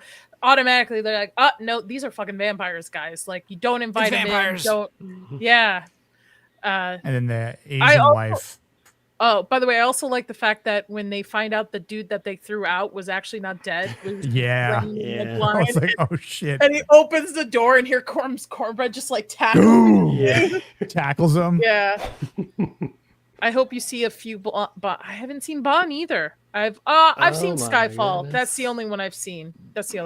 So. You haven't seen like the Sean Connery ones? Oh no. Or the Pierce Brosnan? Brosnan. That's Chris's favorite. GoldenEye. Yep. I've been wanting. I've been wanting to. That's like my goal this year is to watch all of them. I just haven't had time. So with the new schedule, hopefully that gives me time to kind of just pick one a week. Yeah, something like that. Yeah. Too bad I don't do a pop culture channel. Otherwise, it would be great, like a rewatch. But there's no horror aspect of it. I thought these two were great. But to be real, Grace is a little bit of a CUNT to call these people in. Yeah, without even these people allowing her friends to kind of get weapons. Like, hey, though, it was a pretty cool scene when she was like inviting them in and then the sound kind of cut out and then you get Remick and he's just like, here's it. And it was just really chilling. That was very well done. But I thought these two played off really well. I thought her husband, when he becomes a vampire, was really creepy because he has a really good natural charisma to him with his acting. He had this great like Shang Tsung quality to him, when he was all vampired out. Guys, Cornbread's eating some dude on the ground, and Grace is like, you see this, right? Like you see this as well, right? Like, that got a bunch of laughs out of my theater. I do love that with vampires. I wish this had more of that, but that whole like mind control thing, Mm-hmm. That whole like, there's people getting eaten on the floor. Who cares? Come with me, Okay, I love that kind of stuff, but you can't have everything, I guess. I mean, like I said, I would love the one to... thing. Go ahead. No, the one thing I didn't like. I mean, like I called him an idiot, and I'm not trying to be super harsh for him being an idiot, but I'm like, buddy, you're trying to run to the car, you're not gonna make it, right? Yeah. Like, and he never comes back, and I'm like, he's dead, right? Like, I like that actually. The car is not that far away, and if you can't see him from the doorway, then he's probably a goner, and then he pops back up and he's like, hey, what's up, sweetheart? And I'm like, oh shit. See, I kind of liked how reserved the movie was, especially with like showing you don't see Homegirl get killed, you don't see the Asian guy get killed, you don't see Cornbread get killed. That's why, like I said, the second to last, there's 2 action scenes at the end, and both of them feel really tacked on and kind of rushed. Like I said, I would have much rather preferred, like I said, Demon Knight, like, picking off these survivors like one at a time type thing, like keep that slow build going, and but yeah, like that's just a great example of like, he's not gonna make it, you never see him again, and then of course he comes back, you're like, he's a vampire. That's because there's also this this element of time the thing, like who's a vampire kind of thing. That's also great. At the time he left to go get the car, all they knew was that something happened to Stax. They didn't know there was vampires. There was so he didn't know that he was walking out into danger. We, the audience, knew. We knew. The audience knew. Yeah. But I do also, like for Dell's... the audience. Yeah, for the audience, though, also, all we had to do is see Mary try to walk away with Ramek just float up into the air behind her, know exactly what's about to happen. And after you show it once, you don't need to see it for Cornbread or any other character. No, yeah, and of course she comes back and she's like... She comes back and she's like, "Are you gonna let me in?" And it's like, "Okay, there's your cue right there. We see where this is going." It's good predictable, There's good predictable and bad predictable, Well, it establishes the rules for the world, and it doesn't have to spell it out to you every single time. It assumes you're smart to understand what's going on. Well, they stick to it though. The whole invitation thing I haven't seen done well since True Blood. That was probably because Twilight doesn't do it. I don't think Nosferatu either. Yeah, because vampires for me, they're like they're very metaphorical. They're very allegorical. Like they represent substance abuse and domestic violence and all sorts of things. But like toxic one love, of the big things that about inviting it, you invite the evil into your home. You did it. You like with substance abuse, the vampire could either be the substance you're addicted to, and the addict is the victim of the vampire, or the vampire can be the addict, like craving the substance, which is blood. But the point is, like, you let that addiction into your house by doing drugs in the first place. It's the same thing with like domestic violence. The idea like, you have a vampire with a familiar who they, boss around and abuse and take blood from, it's like, you're the one who let it in your house. Once you let it in his house, it can come and go whenever it pleases, I do. The inviting thing is very important in terms of like the vampire metaphor, I think, and I liked how they stuck with it, Well, it plays back to his dad in the opening where he's like, you're going to invite the devil in on your doorstep in a sense. So it plays back. I do like Dell's comment here. Grace was going on pure emotion and grief when she called them in.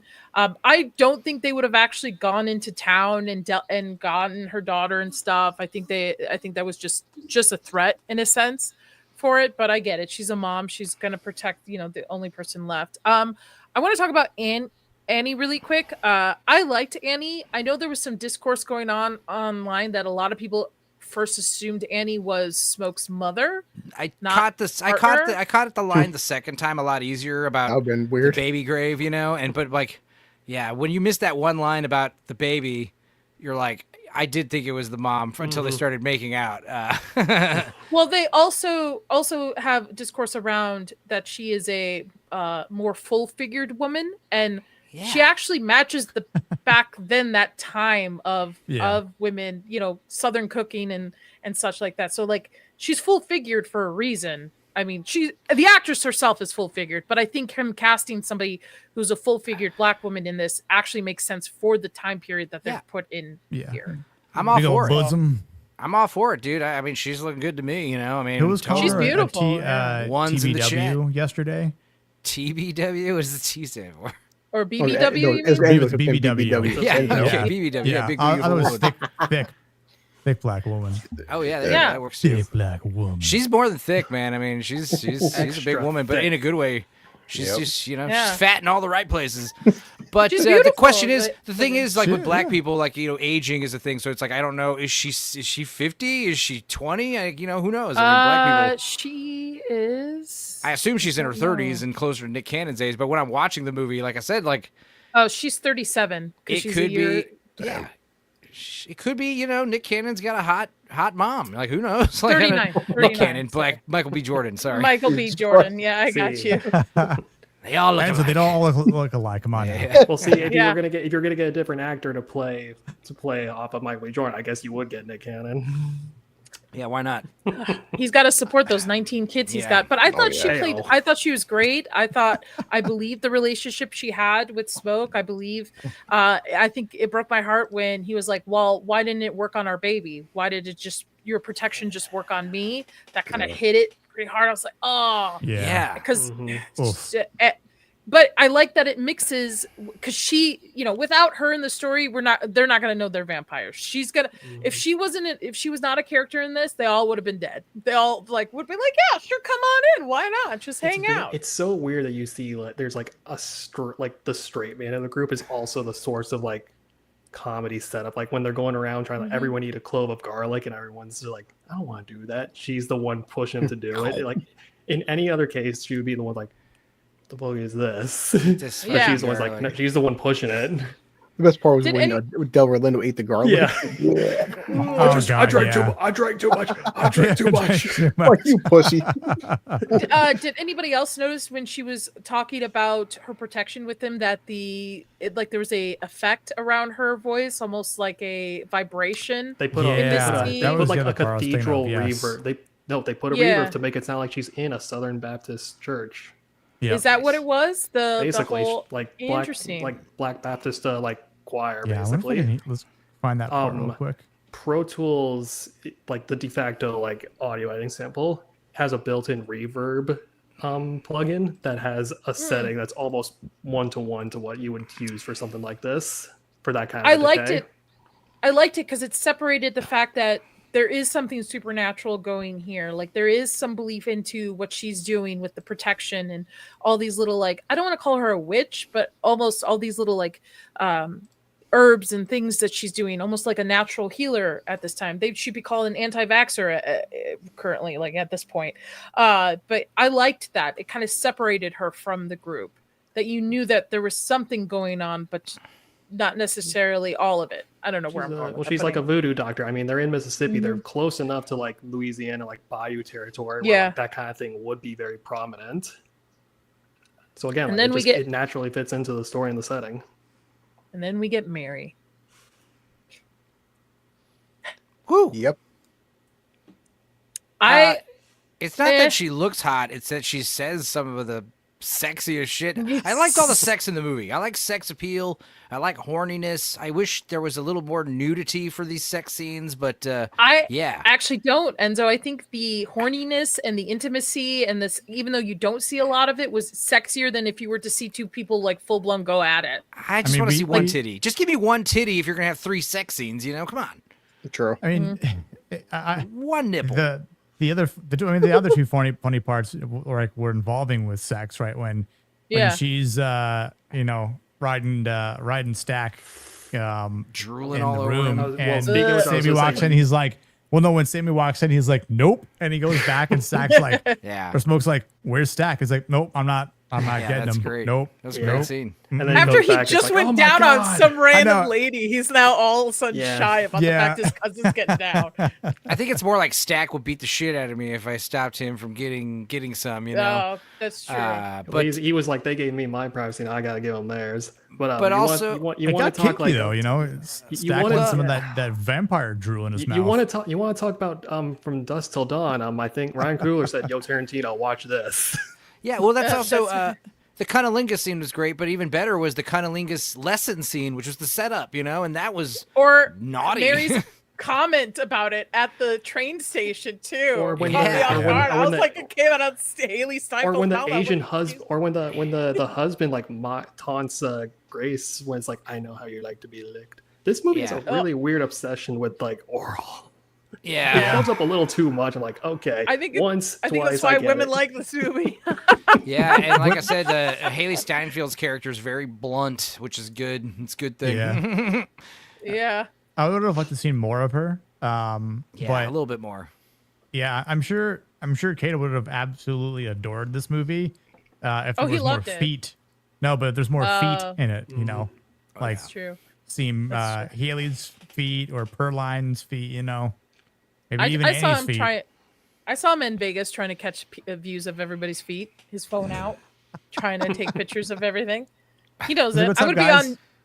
I'm gonna be on New Black Street this Friday, so I gotta prepare. I better go get a pedicure. Sam was definitely afraid of what Stack would do to him if he interrupted. Yeah, and then we also have Perlin. Now, she was hot. Yeah, she was very hot. Yeah.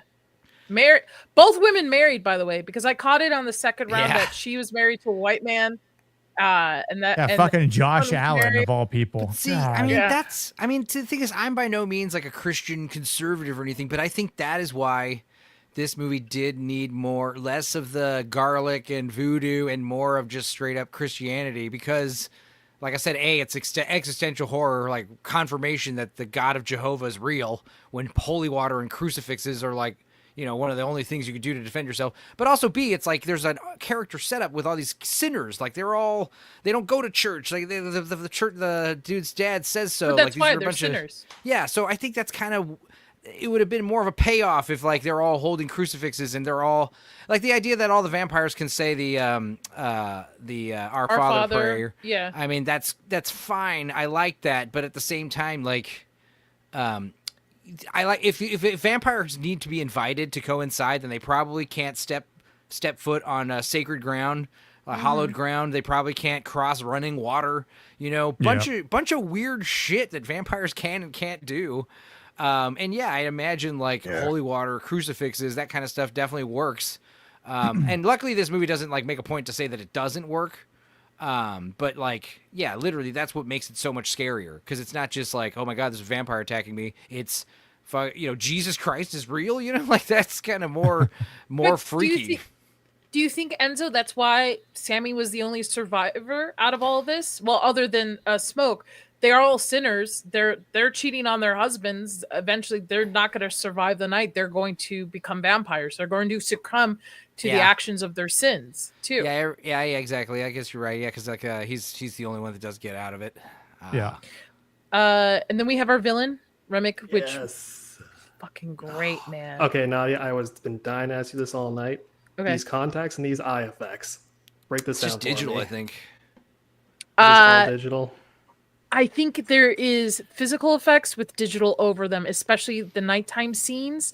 I think he's probably wearing prosthetic fingernails, and he's probably got like a prosthetic here. Definitely the guy that Cornbread was attacking, that was physical effects. But I think the problem lies with this movie is they have to light it a certain way because they have two Michael B. Jordans to kind of make it look. So I think that kind of takes away from some of the practical effects lighting. Because you can't like shine a bright light on it and it won't look right with two CGI'd. Yeah, that's why I think I was saying the eyes. I think specifically are like most 100% CGI. CGI'd, yeah. Because when Grace is really up close and her eyes go from white to red really quick, I think those are CGI'd. What's even better though, because like this is just like a little glowing ember and it's so subtle and it's great. It's an awesome vampire eye. I love that. I love they all have different colored eyes too. I was thinking they were all gonna just be like red, like to match them. Like no, they all have their own like color to them. That was great. It looks even better though. Of taking photos back in the 90s. Yeah, that is the red eye. That's exactly what it is. Oh and it looks even better when like there's characters in the background and they have the glowing eyes that are all blurry. Yeah. Like that looks great, dude. It's spooky.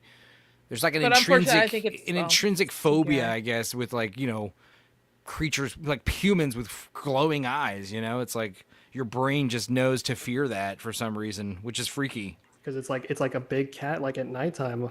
Yeah. It's going to leap out at you. And I mean, they literally do that when like Mary tries to walk away from them back towards, and you just see him just fly into the sky and his eyes light up. Now, I know we didn't get a lot of him throughout this movie. He has the least amount of screen time. But to me, it works though. He like every time he is on the screen, my focus is on him because of how creepy he is. Yeah. He plays a villain so well, and he actually plays a villain who's like balancing morals very well. Because really, look at it from his side. He's like, I just want everybody to be together and happy, and my ancestors back, and we're gonna make music, and we're just gonna, I just want to take care of everybody. You're gonna heaven on earth. So he has like, in a sense, good intentions. I'd like to think he's lying. I don't think he is though. That's why. See, I don't want it to be enticing to become a vampire. He makes it enticing, but he takes away from individuality. And then I think there's an underlying story of how other cultures are influenced by Black culture and Black music, especially with that scene, the mid scene where all the music, even when you had the Asian part of it too added into it. But he just steals the screen every fucking time. And I know, I hate to say this, but Sketch has to go. Yeah. Oh, not me. Fuck. Sketch, what do you got going on? I'm just going. All right. Well, I am back off to my editing mines. I'm going to be taking a little bit of. Uh-oh. You killed him. What'd you do to him, Nadia? I didn't do anything. There, he's Are you back, Sketch? Are you back? That's my wife. That's my Wi-Fi giving me a spike. Don't worry about it. No. Speaking about music, Thursday's episode will feature prominent musician news over on Brett Cooper channel, and then Ooh.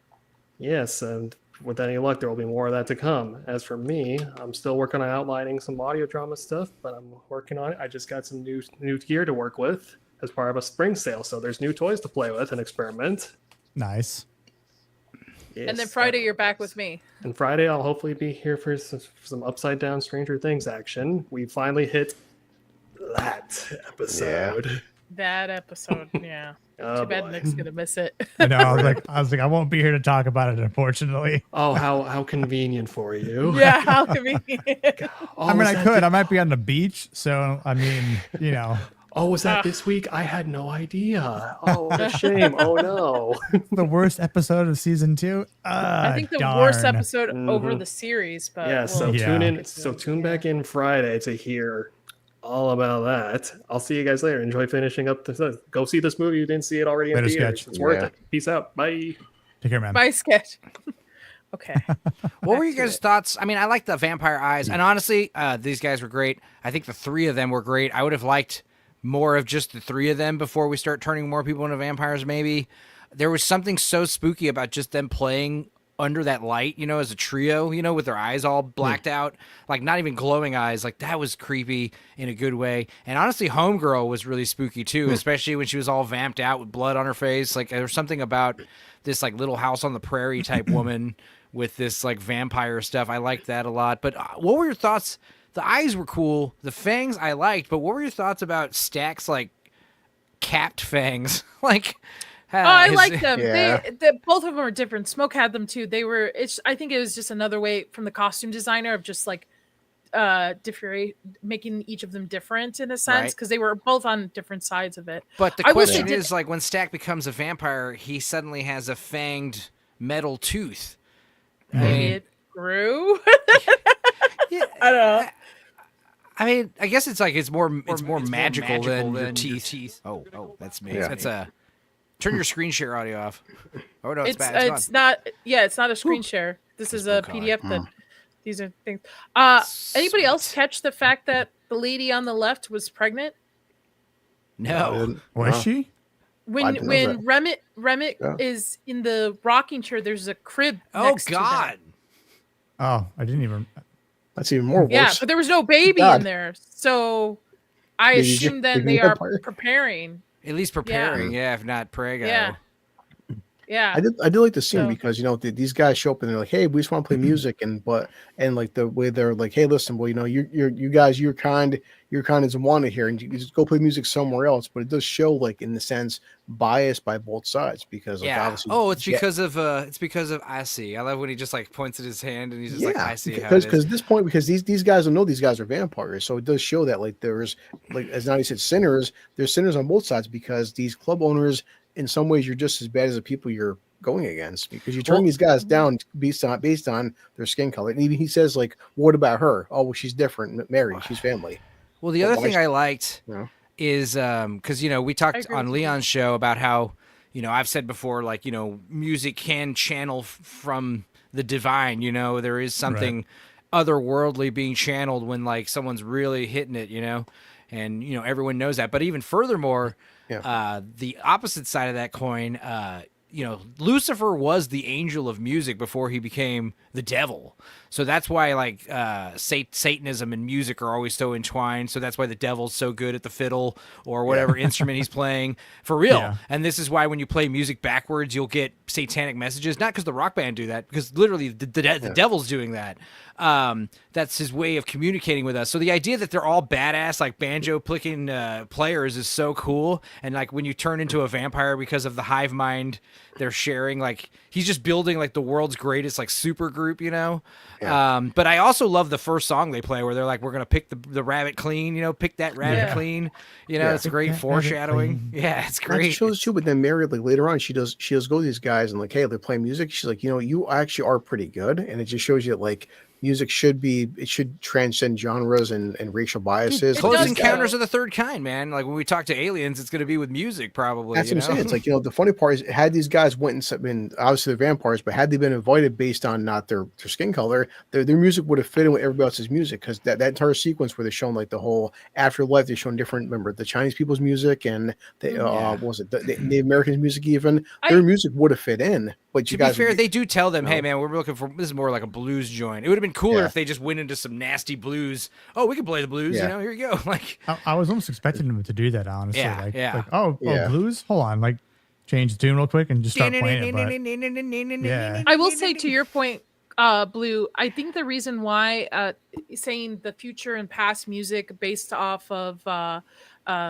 African American music, and the reason why they had Chinese or Asian music is that Asian music and Black culture music like do mix well. Like there's a history there for it, not so much on folklore music. Folklore music typically is from like poor white people or Appalachian Mountains area. I took it more like the reason why we start seeing like the Asian dancers in the big music scene is because all of a sudden the Asian couples start getting up and dancing in the music, and that's when we start seeing like cool Chinese stuff. I feel like if there were some white people there partying, we would have seen some Irish players in that weird montage, that weird scene that's like the middle of the movie I think either makes or break the movie. I thought it was awesome, but I could totally understand if you thought that was weird and stupid. Which is, like later on I did like the scene because once was it Stack becomes a vampire, and like they had the whole like they're outside doing the whole like basically his music Irish is Irish dancing. but then it shows, but then everybody who's basically black is like they're liking his music, but also because they have to become vampires.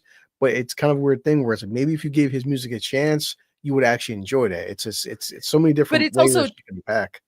But it's also then joining the hive mind that Remick wants you to join as well. In a sense, he doesn't want you to have individual music that's based on your culture. He wants to, in a sense, have everything to mixed, like the melting pot, right? Which, in a sense, is not a bad thing. But there's the flip of the coin of stealing away the individuality of a culture and their music. And, not even right. Nick, who is the blues player that we talked about? And I can't think of his name right off the head, that supposedly sold his soul to the devil. Is it? I don't want to look it up now. I'll look Robert. It up. Isn't it Robert? Robert Johnson. Yeah, Robert Johnson. Yeah. I got that. To me, this is not only just a vampire movie, but it's a nod to blues in that 100%. Era and how it's an influence to culture and such. Absolutely. I said it was more like Crossroads than From Dusk Till Dawn. Crossroads with vampires instead of From Dusk Till Dawn with black people, because From Dusk Till Dawn, like I said on Leon's show, is like a loud action movie, balls to the wall. This definitely feels more like Crossroads, which if you guys haven't seen Crossroads, it's badass. Not the Britney Spears movie, the one with Ralph Macchio and Steve Vai as the devil. You're gonna make a deal with the devil. That's one thing I can ask you guys, because I didn't read the subtext. Some people said that different reviews I was watching is that this is showing the whole like, I guess, cultural appropriation, where this is again essentially the vampire. He's trying to absorb their culture, just like how nowadays different music, whatever, like rock and roll ripped off of like blues, which after R&B, but and some people are saying like, well, okay, Motown, all that stuff. And some people are saying like, well, this is like basically what white people ripping off black people's music, and I'm like, I just didn't read into it that deeply. I'm like, damn, man, like that's kind of why I would. No, go ahead. That's what I'm saying. Yeah, I don't see it that way. I just see it of it removing the individuality of a culture in a sense. I don't see it as ripping off. I think it's like, either we are one, like we're one human race, we're all the same people, we all think the same way, we're all gonna do the same thing, it's all about love and joy. It's kind of like a cult, right? It's very much a cult. Or you have the individuality of, like, say, like a character Sammy, who has to make that individual choice. Does he follow in the steps of his father as a preacher, or does he go his own way? And if he was to be in Remic's cult, he would follow what Remick would want to do, in a sense. So I understand where you're coming from, Blue, because I've seen that discourse all over Twitter. Everybody has an opinion about that's what's in 90. It's one thing that I didn't get watching the film, but I was watching other reviewers talking about that, and I'm like, maybe I'm just too stupid to read that, but I'm like, I didn't take it as like this is some like culture appropriation message, but that's also the problem. It's like, there's so much in 2025. But some people look for that, though. Yeah, exactly. It's like Sketch said, like, you know, honestly, like I said, if you just threw one.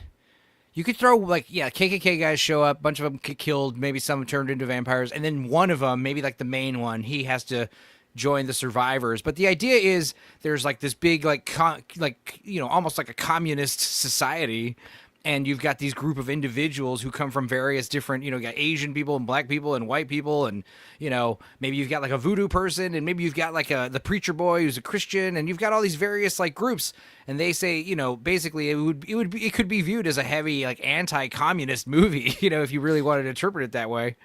Yeah, the one thing because sorry, Nick. I just want just one point to Enzo, and I'll leave it just one second. Sure. To your point, Enzo, though, the opposite can be said at the Juke, where we have Mary, we have Sam, we have the brothers, we have people from all different backgrounds and cultures and stuff, and they're all able to have a good night together and party and enjoy it, but still have their individuality added to it instead of one hive mind. So I agree with you. Go ahead, Nick. Sorry. Yeah, I was just gonna say, like, when the river dancing scene is happening and everyone's, you know, unified, right? Yeah.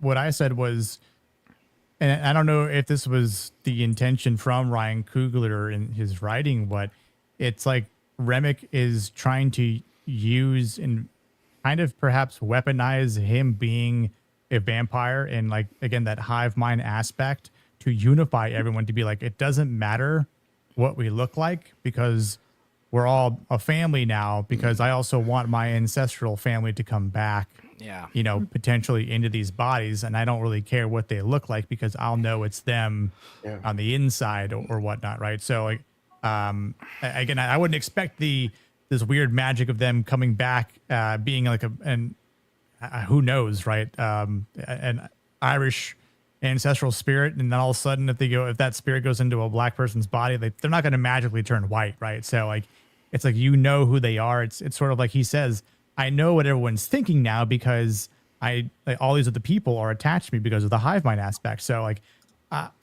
and at that point, it's like you can't argue that it is about some sort of weird like a cultural appropriation or, you know, this wokeism that some people are saying on like X and whatnot. So I disagree with it. It's just more so it might be a sly way of going, like, beating around the bush perhaps, but I didn't really take it as that. I was like, that's an interesting, you know, approach to him being white. And then obviously, again, like the KKK stuff, the Klan stuff kind of throws things off a bit. I know that's where, you know, the allegorical influence comes in. And I think that, again, that's one thing that derails this whole thing about, but is it about appropriation? Is it about, you know, the oppression because of the Klan and whatnot? So it's weird. And I don't know if that's something that maybe if he had a second chance to go back and maybe rewrite it, or maybe like that's what we would have done.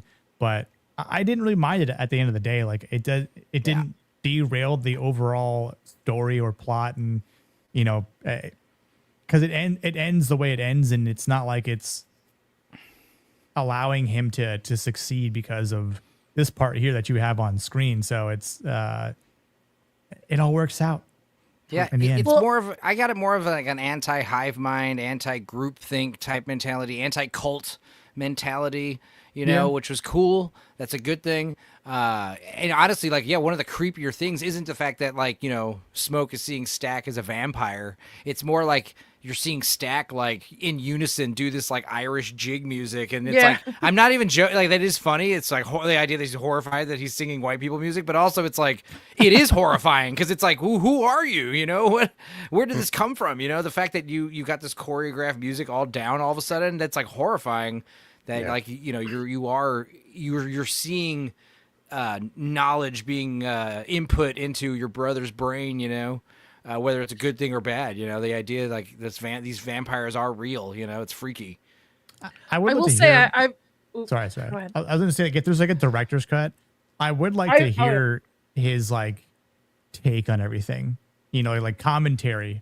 Like there be some sort of version that like he's just commenting throughout the entire movie. Of course. I love you commentary know, like, tracks. Would be amazing just to kind of hear his thought process about it all. Like, and because maybe there was something that he tried to do, but just didn't know how to, you know, portray it or have it, you know, acted out, you know, in some cases. And this is just what he ended up going with. I don't know.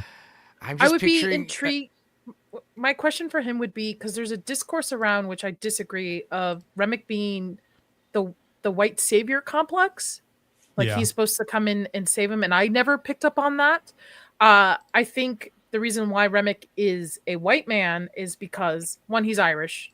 Irish folks, not saying they had it as bad, but they had it pretty bad when they moved to the United States. They had some hard times. Yeah. They had some hard times. I mean, they were looked upon as like garbage for the most part. They were never like slaves, but they had a bad time. Again, I'm saying not as bad. Don't come for me in the comments. I'm okay. But I think it also falls back to how old he is and where he comes from. Because I was looking up the name Remick, and it comes from a family lived in the region of Remwick, beside the Eden River in Cumberland. So I just assume he was just kind of contrasting the blues music and the culture to that, to the other type of music that was down there prominently, which was like the folklore kind of folky kind of music. So I never looked at it as like white savior complex. I might be wrong, but it just never picked up on that for me. I just thought of it. I really want an extended scene of like Smoke, like seeing Stack, like and Stack is just like, that's not, Smoke's like, that's not my brother anymore. Yeah. You know, I don't know who that is. My brother is dead, you know? Yeah, he's dead. He's not. Yeah. Well, we've talked about this movie for 2 hours. Let's give some final thoughts. And again, you guys are welcome to stay around. I'm going to be talking about just 2 more projects coming up, but if you gotta go, I completely understand. Nick, final thoughts on the movie? Yeah. Again, I enjoyed it. I think it's worth seeing at least once. If you can make it to the theater, I think it's a good movie to see in the theater, preferably IMAX. But if you can't see IMAX, then you know I think a good old Dolby version will suffice. Yeah, just. If you've heard what people have said, you know, including us, or if you've watched other videos out there, you know, I understand some of it might have been spoiled or maybe just laid before you to go into it and maybe with some sort of expectation. But I don't know. I would almost just say and suggest try to watch this movie with an open mind, but try to analyze certain aspects as well. And then when it's over, just contemplate on what you just saw and you know. Yeah. How it made you feel at the end of the day, right? Like with any movie, how did the movie make you feel? Would you watch it again? Do you care about it? And then any aspects of the movie, like we talked about, acting, cinematography, effects, dialogue, and then just see if you like it. But the one thing I wanted to say before was it's unfortunate that this movie cost $90 million to make. When I my mind always goes to this with set pieces. It's the set pieces. Yeah, and it's like my mind always goes to Godzilla -1, and you just look at that movie, and it's by far one of my favorite movies now. And that movie only costing what $15 million to make, you know, and for it to have done as well as it did, you know, I think maybe if Ryan Coogler could have dialed it back on certain things, just again, like you said, Nadia, like set production, or maybe it was the IMAX, you know, take of it that, you know, filming on those cameras, budget up. Yeah, exactly. The cast too on top of it as well. I wonder if Michael B got paid for 2 roles. Like, you know, like It's a Some loophole people- there in the contract, but And Nick is like Even- people talk about that with Godzilla. It's like cost 15 million, but also like what was Robert Downey come back for Doomsday got paid like 90 million. dude, And it's I'm that- saying That's the costume crazy. problem. design too, by the way. Costume Oh yeah, design. but that's costume, the biggest thing now we have is actors. Actors for Godzilla Minus One are Yeah. probably getting paid like $1,000 a day versus now we got yeah. Harrison Ford get paid like 85 million to come back as Indiana Jones. Like Jesus Christ. yeah. Yeah, but again, I would suggest go seeing it. You know, it is worth watching. Yeah, I agree. Blue, I know you've No. talked this movie out. No, like everything said, Nadia, we're all here as friends, and as I said before, I don't think it's a bad film. I would debate about being overhyped in a sense. I had a good time watching it, and I told you guys before, like I did enjoy in terms of IMAX. I thought Warfare was a superior film only because Warfare. I felt the sound design because Nadia, you said this, and other people as well. A couple of times watching this film, I had trouble understanding what they're saying. But like Yeah. Warfare, I felt every bullet, I felt every explosion, I understood all the dialogue. It's not that it's an IMAX film. I've seen Princess Mononoke in IMAX. I understood everything. This film's got some sound issues. It's a good film, arguably Coogler's best film. I do wonder if like come award season that this film, much like Black Panther is at best a mediocre film, but boy, it just swept the award season for all the wrong reasons. And we're at that place now where people were overhype a film, not based on the quality of the film, but based on the cast, the director, and the overall message that it's portraying. And I don't like that. Just judge a film on the quality of the film. As Enzo said, I didn't dislike this film, but as a vampire film, guys, I mean, all of us here can name 50 better vampire films. It's not a bad film, but it's not a good vampire film. It's a solid film, and like Nick said, I definitely recommend go seeing it. But like, I just wouldn't see myself. I'd rather go watch The Lost Boys or Nosferatu or From Dusk Till Dawn, Lost whatever. Boys. See, I disagree. I think it's a good vampire movie and a decent movie. You know, it's a great vampire movie. I mean, yeah, there's this would be at least up there. Top 10, top 20, it's a good one. I think this one guy said, Enzo, on YouTube, he's like, I think it was a Screen Rant. This is the best vampire film since The Lost Boys. I'm like, dude, that's like 35 years of vampire films. This is The the Lost best. Boys. The Lost Boys is an excellent 80s movie. It's not a great. It's not John a great Carpenter's vampire movie. Vampires. That's what I'm saying. now. Like, not Van Helsing. I don't know about that. The girl walks Come on home now. at night. It's Hugh Jackman Yeah. and what's her face? I mean, Kate this Beckinsale? has Oh, vampires in it, but the vampires aren't the main focus. Of I this know. film. I'm saying. I like I said with the trailer, I thought the trailer was going to be talking about. I thought we were going to be seeing more than just vampires. I thought this was going to be like an overall, Maybe some black witches and magic ghosts. style movie. Yeah, witches, ghosts, curses, the devil, wonder and if- witchcraft. They cut back on the world building for the first act to give you more, but at the same time, I think you need the world building part of the story to have the emotional impact of the other one. So, Don't be wrong. I like that it was mostly focused on. It was just focused on vampires. I like that idea. I don't want my supernatural stuff spread too thin. But yeah, what's your final thought, Benzo? Yeah, I liked it a lot. It's like I said, it could have been a perfect movie. It's definitely a good movie, a real good movie. Definitely a strong recommend. It's a great vampire movie, and it's just fun and it's original and it's rated R. It's not soft on the edges. It's really bloody and sexual. And I would have appreciated less action, more horror. I would have appreciated more Christianity and less voodoo, black magic, mumbo jumbo. No, I'm just kidding. I would have also appreciated, a little bit tweaks here and there story wise. But I mean, it's just nitpicking at a certain point. But worth watching over the soundtrack and the end credit stinger alone. Like the end credit sequence. Like honestly, the movie was like a good A. Then it got knocked down to like a B or a C. And then the end credit stinger kind of knocked it back up to an A-, So it's good. It really saves the whole movie. And in fact, yeah, there are some crappy cam versions online. Some of them do not have the end credit stinger. Do not watch those. Go to theaters.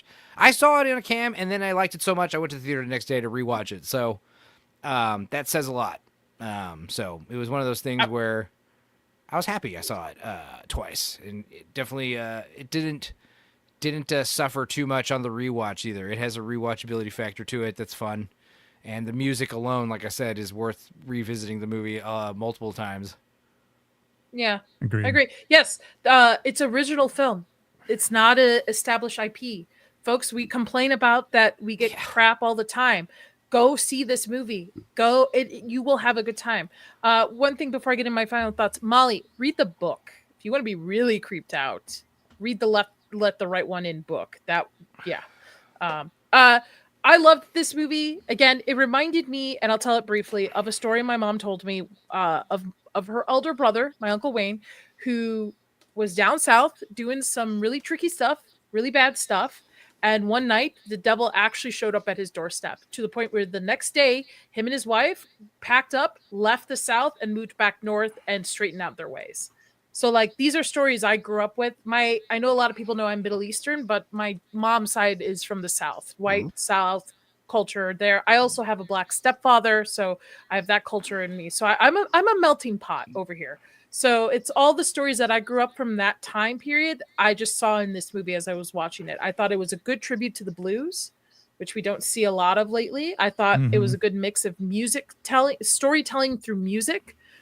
Involved. I didn't think it was too heavy. I will say it was marketed to be more of a scarier vampire movie, but I kind of like the pullback a little bit. I like that it allows the audience to have the imagination of how creepy, and like the thought of not being your own person, being taken over by somebody else and having to be the same, in a sense, the same person as these group of people. You're losing your individuality. So make sure you do watch my vampire movies tier stream. Thank you, Enzo. We did cover in February. We did a bunch of movies and we tiered them. So there's a bunch of great other vampire movies. But I would be intrigued to see what Coogler does next, with now not having the obligations of like a big studio like Marvel behind him. So I would be interested to see what he does next. So I gave this an 8 out of 10.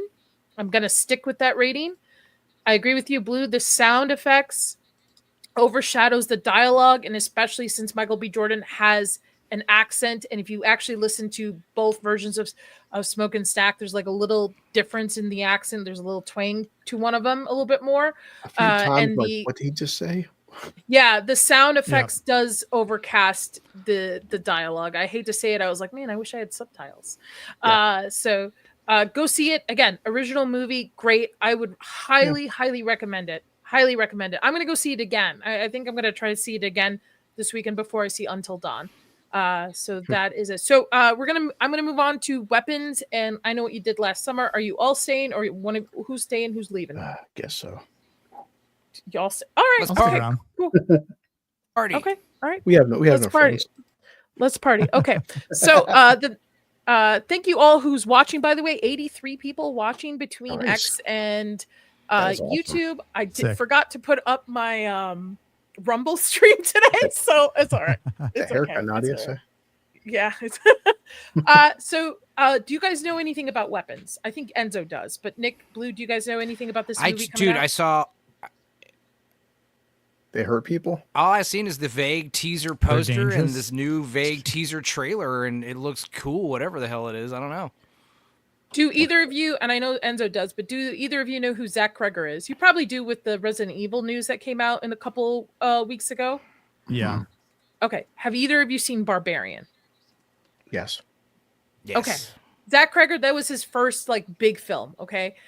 He directed it. I don't know if he wrote it. Now I'm double tracking myself. You guys know Zach Kreger as one of the whitest kids you know. He's the handsome one with the gallon of meth. Yeah, he wrote and directed Barbarian.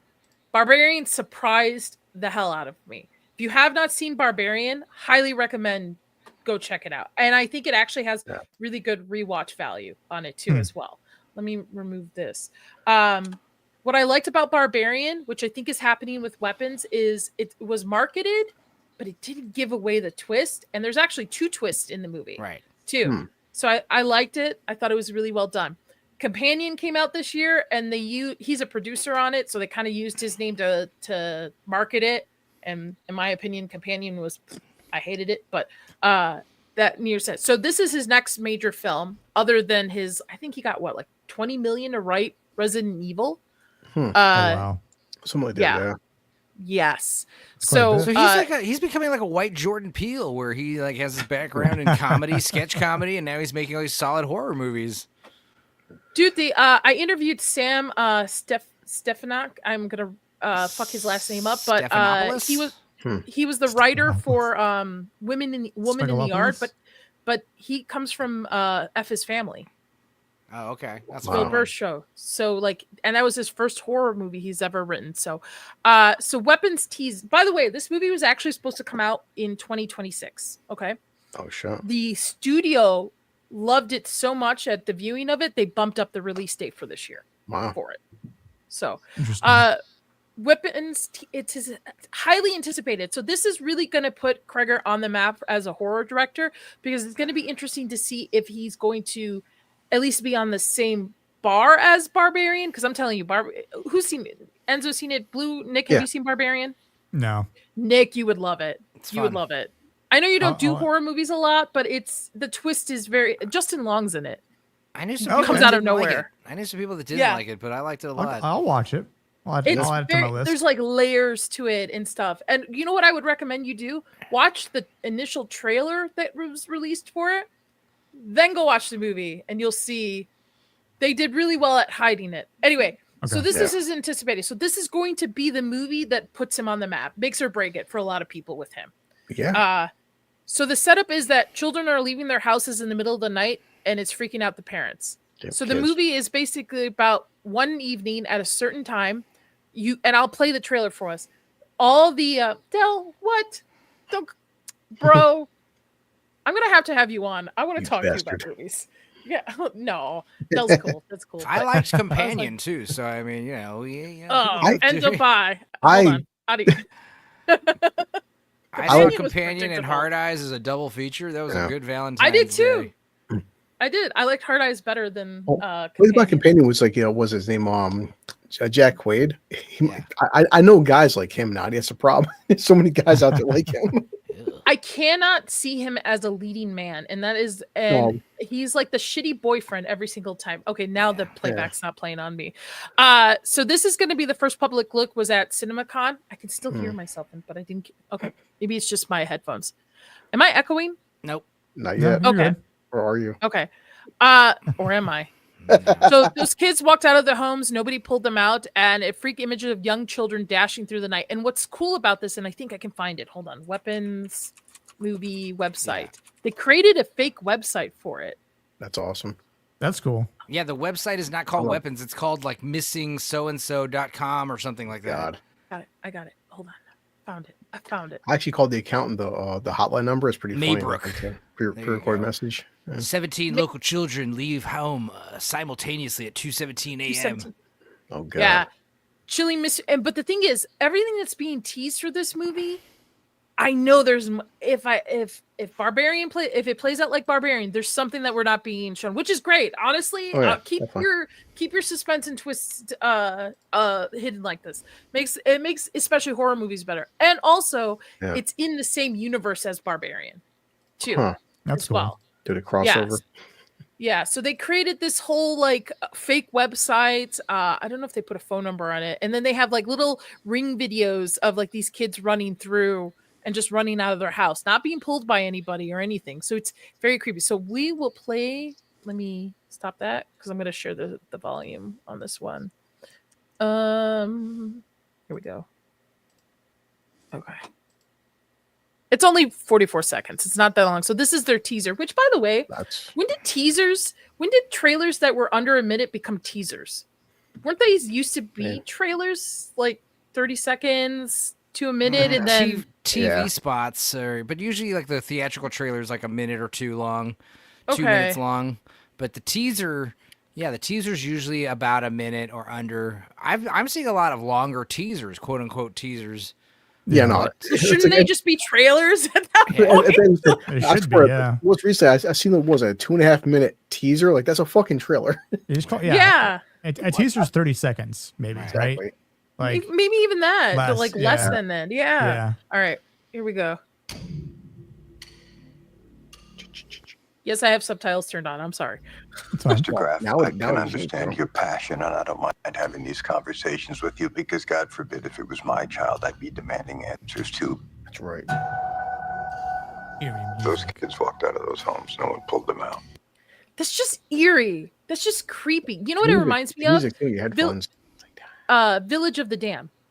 Yeah. Anybody ever seen that with the creepy Yeah, kids I love it. with the blonde Red- hair? Red It's one of my You eyes. see the favorites. remake with Christopher Reeves. and Yeah. Kirstie Alley. Kirstie too, Alley. in it? Yeah, Kirstie Alley. That was great. Yeah. John Carpenter. That's one of my favorite John Carpenters, actually. It's so fun. No It's one underrated. forced them.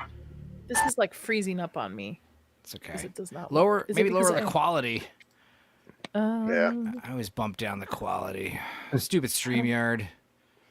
It's true though. 720. Yeah, Sure. it will help out. Use less data. But just like these random. Okay, maybe it Smooth. didn't. Hold up. Let me turn it back down. Lower. Kids are creepy, man. Lower. Dude, it's like shirtless kids running with their hands out. It's like the Pied Piper or something's going on. I don't know. It's weird. Yeah, they're all like trying to fly away or something in a sense, I guess. I don't know. Yep. I can fly. Hold on, I'll play back.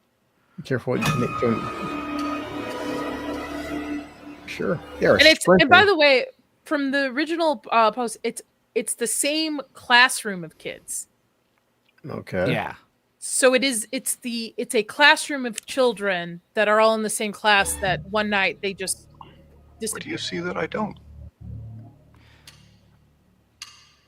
Gives me some like Awesome. Black Eyed Kids kind of vibe too, a little bit. The You want cinema. the story of like don't answer the door when Black Eyed Kids come knocking. Nobody? Am I the only one on that one? Okay. Supernatural. Maybe. Yep. I'm excited for this. I think this will be good. The fact that the studio alone bumped it up Pretty cool, yeah. to be Oh, look at you, honey. This has an all-star cast too. My God. yes. Yeah, it does. Yeah. Which is great. I hear myself, which is not that good. I keep hearing myself. It's like you go from Pedro to Josh Brolin to the new Silver Surfer chick from Ozark to Brian Tyree Henry, who's great in Bullet Train. Julia Garner's in it. Oh, Yeah. from, Yeah, she's in it. Pedro Pascal was almost going to be in it. He got recast by Josh Brolin. Yeah. Alden Really? Ehrenreich's in it. Yeah, Wow. Oh, good. Yeah. Austin Abrams, yeah. Yeah, he was. He's got a weird face to himself. I like him. Yeah, a lot of Who was people, he in but I Walking- mean, Oh, Austin. yeah. He's actually supposed to be in his Resident Evil movie. He got casted as, or rumors is, or they're in talks of him being a lead to it as Gotcha. well. But yeah, this is going to be creepy. This is. Like you're I think saying, this is good going to be cast. good. Best things everybody knows. It's like how many trailers spoil the fuck out of the film. This is a quick 45 seconds. We have no idea what's going on, and that's a good thing. But that's my the same thing problem. with Barbarian. Barbarian was like, it red herring you to think that Skarsgård was going to be some bad dude. It was like a bad Airbnb story and stuff. And it's like, I don't want to ruin it for Nick, but there is, it gets weird. It gets really weird, but in a fun way. In a fun way. It's supposed to be releasing August of this year. August 8th. Yeah, Nice. My birthday. it should be So good. should I see Barbarian before this, or does it not matter? It's the same universe, so we don't know how it'll play because if you look at the actual website, Man, I'm sure I could try to fit it in before August. I've got some time, so. well, if you look at the website, there's an underground prison discovered in rental home. I mean, that kind of gives you a little bit away, but it doesn't give you actually the biggest twist out of it. So don't worry about it. But on this fake website that they created. So yeah, I would recommend seeing Barbarian just in case maybe there might be some like fan Easter eggs or like a end scene and stuff. I don't know if Kroger's in it, but I think it's going to be interesting. I think it's going to be. I think this will beat Sinners in audience. In the horror community audience reciprocating it, because this is more. Sinners to me is like a horror movie that can cross genres in the sense that it can be Oscar nominated. Weapons is not going to be Oscar nominated. Yeah, it's Sinners doesn't feel like like a traditional horror. It's kind of like more like a commercial horror in a sense. Even though it is, in a sense, I think Kruger did a piece of art based off studio needs. This movie is full blown, like just like Barbarian. This is just for horror fans. This is for creepy horror fans. Like Austin would love this movie. We're killing kids. Yeah. So yeah. All right. The other thing I wanted to go over is, did you guys ever see I Know What You Did Last Summer? Which Back as a kid? Which one? Oh, both of them. All of them. There's just 2 of them, right? Yeah. I think there's 3 of them. I thought there was one that went straight to... I can't stop thinking about what you did Straight last to summer. VHS, DVD, and straight to DVD. Let's see. rental. Part 4 is I vaguely remember what you did last summer. I was too blackout drunk to remember what I did last The summer. first one was 1997. Oh God, Yeah, There's old. 3 of them. There's I Know What You Did Last Summer. I Still Know What You Did Last Summer. Yes. And I Always Know What You Did Last Summer. There it is. There's a third one. Yeah, that one. The second one has Stoner, Rastafarian, Jack Black getting murdered, right? That's the second one? I think so. Yeah, He's in the first one too, though, right? Isn't he in both of them? Wait, hold on. There was a television series adaptation in on Amazon Yeah. in 2021. I remember that. Yeah. I don't that. I remember It's not that. good. actually. Ugh. It's not good. It was Yes, not good. Ryan 2016, Phillip yeah. in Dude, it? Ryan- Where yeah, has Ryan- he been? Ryan Phillippe and Michelle Gellar and Jennifer Love, huge tits. They're like peak hotness in their first movie. Yeah. Freddie You Prinze know. Jr. too, as well. When on she's top like of with it. her So- huge rack, like, what are you waiting for? Yeah, exactly. What are you waiting for? Then that was a scary movie. Yeah. So I Know What You Did Last Summer. The original is 4 friends bound by a tragic accident are reunited when they find themselves being stalked by a hook-wielding maniac in Yep. their small seaside town. So it is a classic. It's not highly rated on IMDb, which I'm surprised, 5.8. But it's kind of like 90s. I'll say, you know, Horror but the thing is, I mean, the budget. But look at budget, 17 million. It did 130 almost. Yeah. Well, Because that was the that's pretty renaissance impressive. of like Yeah. teenage horror movies. So they Yeah, you had Scream I Know What You just Did started. Last Yeah, Time. Scream started this whole Faculty. slasher. Yeah. There's like this whole like, and they're remaking all these movies now. So it has been a while. The last movie came out in 2006. So the new one, which I have not seen the new trailer that got dropped today, is going to be released around the same time as Jurassic Park, Superman, and Oh boy. Dumbasses. Fantastic Four, I believe. Well, Save it for October, dummies. Like or Yeah. September even when school end of starts it, again. you know, But it's I Know What You Did Last Summer. It's like God, Yeah, you're but- right. but- It's Well, August July then. 18th. August. Yeah, but August is it's still all, technically it's all about summer. competition. It's like don't put a film Yeah. out like okay, Avatar is smart, right? Everybody knows whether you like it or hate it during Who- Christmas time. Do not put your film out during Avatar because you're. But gonna be fucked. who owns that movie? Was it Universal? I Know What You Did Last Summer. Like I don't know. I'm Because like yeah, the pretty- idea like we've talked about with Disney's constantly competing with itself. You know, like It's you know, actually, releasing Columbia- movies Columbia of Pictures, Enzo. competing with itself around schedule time, and I don't know, it's just stupid.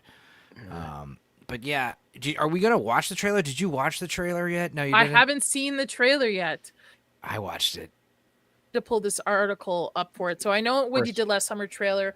Jennifer Love Hewitt, who, by the way, looks fucking great. I know she was commenting on an interview Yeah. that she was worried that the fans weren't going to like her because she's older now. And I'm like, she is still hot. Yeah, I but think you know, she got her controversial plastic surgery after filming these scenes because she Yeah. doesn't look the same anymore. This is still Yeah.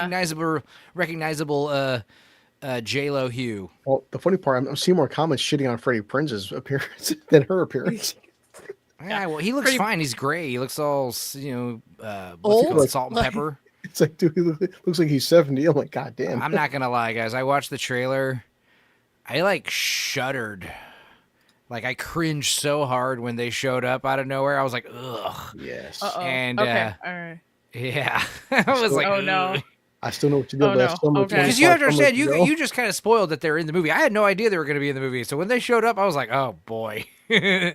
Yeah. All right. Let's lessen the quality on this Yeah, one. 480's fine. Ooh, hello. Oh, hey, there you go. Okay, keep that. Hey. Hold on. Before we get into that, I'm sorry. Give me 1 second. But I want to. boobs. So this one is about a group of friends are terrorized by a stalker who knows about the gruesome incident from their past. Man, you know what? The poster looks great, but now rereading that, this sounds like it's just reboot garbage. I thought it Yeah. was just a straight up remake, but then, like I said, Freddie Prinze and J Love show up, and it's just like, Yeah. That's what happened with Read Scream. Go. Baby. Scream has a formula. You okay? Oh no. It's okay. It's a little choppy. Now this girl's cute, Yeah. but she does look like she had like a cleft lip or something she had repaired Jesus. in a good way. Let me get all of my. All right, How'd you let's notice lower that? to 11. Because I saw Living the in the trailer. already. desert, man. I'm telling you. Watching 4K, Baby. analyzing it. You okay? It's still choppy. Why don't you go It's okay. upstairs and It's fixed. do that guided meditation you like? Just yoga. She's just got like permanent duck Find lips, a you know. peaceful Of course, it's a red bath bomb. Oh, setting those times- Tomato times- flavor. close your eyes. The V8 bath bomb. Imagine a white light calling you. Yes. Hello? Now, feel that love entering your body and emanating out from your chest.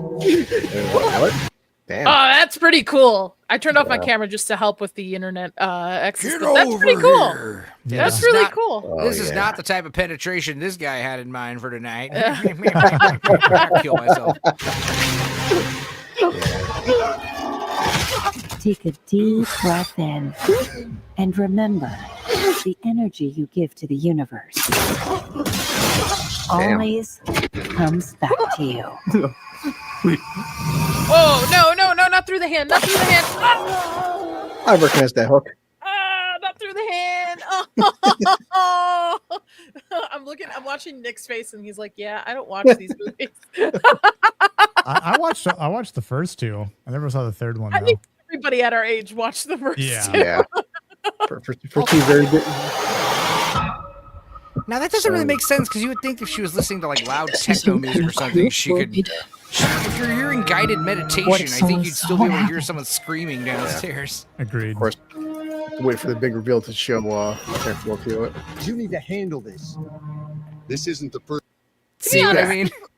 This looks like this looks Yeah, like just like You went- summer you went vegan. slasher slop that a bunch of teenagers you can't go out drinking, you can't do much, you're just gonna go watch I Know What You Did Last, kind of like what we did as kids. Goddamn kids. But yeah, First time there's been violence like this in this South isn't the Florida. first time It's this has not going happened. to I was like, oh no. You're next. I need to start drinking. I agree with that. Yeah. I need your help. I just hope cool kills. That's what I'm hoping for. Ew. I just have one question. Here comes the cringe. What did you do last summer? I'm literally, my hair is literally standing on end because of how cringy that was. My hair is standing. I'm getting like the When I'm did you do literally this? cringing. I'm She's still literally hot. cringing. Okay. What did you do last This summer? place is so beautiful. It makes me want to die. See, that was funny. I like that. Okay. All right. Be careful what you ask for. Couldn't you just die? Sure. You know what? I'll still be seated to see this in theaters opening weekend. I will still go see this. I'm not But I paying wonder for it, I'm gonna see it. they're remaking The Faculty as well. So is Josh Arnett coming back? They for that? are? They are? No. Yeah, they are. Maybe. Why? Yeah. I'd actually prefer a sequel to that over, Yeah. or a soft A reboot remake, to that yeah. than this. Yeah. Or I like an think so, too. expansion on That's it good too. for it, I think. Yeah, 20, 30, 20 years ago. The somewhere.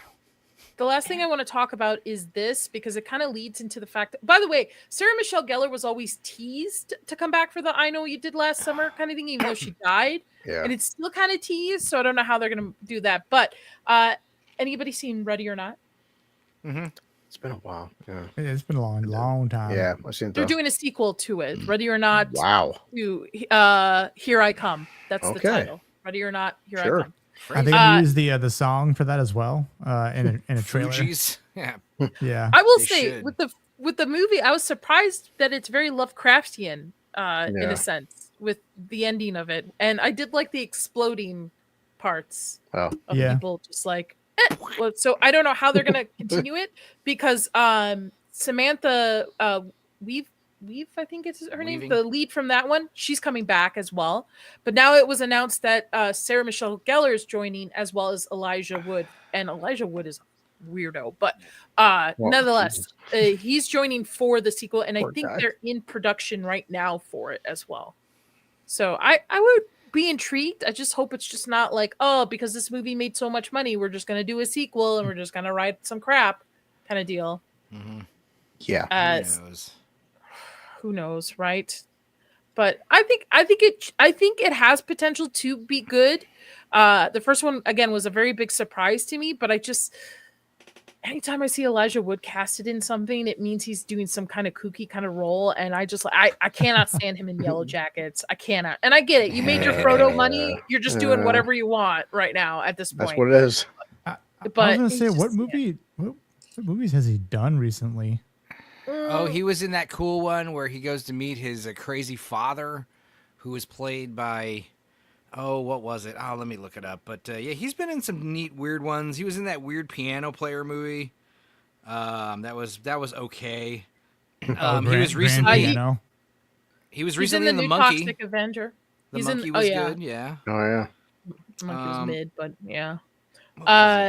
He is in the new Toxic Avenger, which was 2023, but it's being released this year. I'm looking forward to seeing that. Okay. I'm not. I didn't like the With Peter original. Dinklage. Because it's gonna be so he was also in Cooties and the Maniac remake, and in Sin City too, or one of them. Yeah, he was in. Yeah, the first one. Yeah, first one. Yeah. The one I was thinking of was called Come to Daddy, and it's where he goes to visit his crazy father, played by who was it? Was that the one? Was it Come to Daddy? I don't think it's so. Come to Daddy. No, it's not. A man in his 30s travels to a remote cabin to reconnect with his estranged father. Yeah, that's Come to Daddy. One. Yeah. Okay. I don't know. I have not found a role post Lord of the Rings that I like him in. So, and he just comes off creepy to me. It just red flags. I don't know. It's funny because he was one of the few Hollywood child actors who allegedly was not schmolested because his parents kept him on a real tight leash and didn't let him go to any Hollywood parties and stuff. I forgot too. David Cronenberg is actually joining the cast as well for this. He's got a new movie coming out called Shrouds. It looks really crazy. That looks creepy. What movie I didn't mind him in was Green Street Hooligans. Yeah. Oh yeah. Okay. All right. One off. He's annoying in Yellow Jackets. 20 years ago, though. I think I would rather take, and anybody watching Yellow Jackets, I would rather fucking take Sean aside than deal with his ass on the show. Like it is just So is Elijah Wood going to be in the Faculty sequel, remake, reboot, whatever? It would have to just be Josh Hartnett because he's the only one that survives, right? Oh wait, there's the other chick. Elijah Wood's the main kid that survives, doesn't he? Does he? Yeah, Man, he's the one that gets chased. He's the one that gets chased. Oh, he's by the big nerdy queen. one. Yeah. I would be interested to see it, but I'm intrigued to see how this plays out. I like the fact that Sarah Michelle Gellar is kind of making her way back in a little bit here and there. Little, not Scooby-Doo. A little taste. Come back as Buffy, of course. She is. She's coming back as the rumors is she's going to be the next Watcher in a sense, and she's going to be the one to kind of help the new Train. Slayer, who supposedly is going to be the daughter of what's the redhead? Man, it's been a while since I've seen Buffy. Flute the Girl. lesbian. Hannigan. Whatever her name is. She was in How I Met Your Mother. Yeah, Flute Girl from American Pie. Oh yeah. Oh yeah. Sorry. Yeah. Okay. Willow. Yeah, you're right. Willow. Thank you. For fuck's sake, I should know this shit. This is my channel. Nerd. All right. We have been doing this almost for 3 hours. Wow, that's good thing Zach's is not in the chat. Nick, what do you got going on next? I will be on the Dualies channel, Hold My Dual Shock, tomorrow. I think 7 p.m. Eastern, if I'm not mistaken, to talk about the last 2 episodes of Season 4's Righteous Gemstones. We didn't do last week because of Vegas and whatnot. So we're going to cover the most recent episode from the Sunday and the previous week. And beyond that, I don't know if I'm going to be streaming at all Thursday. And then, as I mentioned before, I will be out of town this weekend. However, Monday, April 28th, 9 p.m. Eastern on my channel at The Plot Strikes Back. It will be the first stream that will kick off episode 1 of Masculine Mondays, where we're going to be talking about movies and analyzing all of the masculinity in them, why it's important, why we need more masculinity in cinema again, and just spread the message. Bring that masculinity back to the culture, to the social networks, and just reinforce the positivity there. And hopefully we'll stop people being soft as shit right now. So looking forward to it. Tombstone is the first movie we're doing too. So I'm looking forward to your first merch, which will be muscle tanks, and I'm looking forward to being on it with you. I'm 13 Warriors, one of my favorite movies. It's a D&D movie to me, and I've seen The Patriot too. Yeah, so it'll be fun. I've got some other plans down the line to do with it, but I am going to wait to be monetized for that though, just because I have a pretty fun idea with that. But it's gonna be fun, and I will release tank tops as the first merchandise, 100%. Men and women, no discrimination there. So, I will definitely be buying one of those to wear on it. Blue, what do you got going on next, Blue? Let's see. So I did record a Last of Us 2 video. I just got to edit it. And yes, Nadia, we're talking about that in your channel. Also, your channel, Stranger Things. Also, Nick's doing a Tombstone video. Also, Enzo's doing Sapenzo cast. And I have nothing going on. I'm hanging out with all you guys. I think for myself, that just taking my kid to go see Revenge of the Sith on Friday, because Nadia, we got your Last of Us. So, but the cool part, they're playing on Thursday and Friday. So if I'm on, because I work until 8 o'clock, so we're gonna do your Last of Us. But Friday they got like 5 showings. But I guess Regal has a new Vader popcorn bucket, which I'm gonna friggin' buy. But it is cool. It's also depressing, the fact that Revenge of the Sith is 20 years old. My kid's turning 18. Like, that film's 20 years old, and I'm like, oh Christ, I'm depressed. Blue, I'm trying to have my first kid. All right, so how do you think I feel? They grow up so fast. Yeah, but I do want to make a Warfare video. I've just been so freaking busy, Nadia. But so I got some stuff coming out. Plus, also been playing Kazan, the first Berserker, and like Nadia, how you play games, Nick does, Enzo does. Like, I've been promoting, like, guys, if you're gonna blow $60 on a game, make it a good game. Don't blow $70 in Star Wars Outlaws and bitch how terrible it is. I mean, I take my money seriously. I want to play fun stuff, and like with you guys, I want to be on YouTube to enjoy time with my friends, not just bitching. I'm just tired of like people who only stream to bitch. When I'm on camera, I'm having fun with my friends. Just, we should be having fun, not complaining. Oh. I mean, we can do a little bit of A, a little bit of B, but there has to be a bit of a balance between the two. But I agree. It's like Stranger Things. Like, I have fun with you. They're not always the best episodes. You're bitching that we don't like bitching enough. No, I'm just kidding. Exactly. I will say, you're bitching that we bitch too much. I will go see Warfare if my Chris will go see it with me. See it. So it's up to him. It's up to him. I don't do well with war movies like that. So it will be completely up to him. So I always the way. I those model where, like, I'm just here, like, I don't care about my sub count in a sense. I appreciate my subs, but I'm here to have fun. Whether I get 1 view or 10 million views, it doesn't matter to me. I'm just here to have fun with my friends. You're too humbled, Blue. You're just too humbled, man. That's why I love having you around. Enzo, what do you got going on? Well, Matt, I point out that he took do you that have mantra your from stream me. up? By the way, do you have your stream up? It's not live, but yeah, it's up. I created it. Can you give your spiel? I'm gonna go look for it, because then I'll raid into I'll put it. the copy. I'll put it in the private chat. I got you what you're saying. I see what you're putting down. Yeah, I'm gonna go live right after this and do a Stupenzo cast. We're gonna watch some weird shit, including hopefully the entire only season of the 2004 forgotten reality TV show called My Big Fat Obnoxious Fiance. So it's going to be a long one tonight. We might stop at the halfway point and pick it up to another week, but definitely going to watch as much as I can of that tonight. Right after this, top of the hour, and then tomorrow, me and Scooby Pup watched the rated R version of Tammy and the T-Rex, starring Denise Richards and Paul Walker. It's the R-rated version. It's a full-length commentary coming out tomorrow at 2:30, so watch that whenever. If you watch it live at the premiere, though, you can join us in the chat and help us riff the movie a second time. It's fun.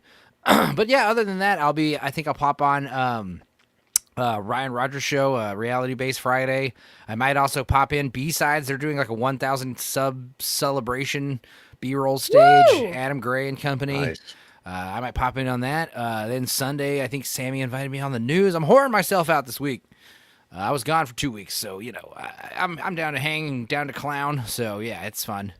But yes, as far as I think I'm gonna go use the toilet after this, maybe eat something real quick, and then I'll fire up the stream as soon as I can.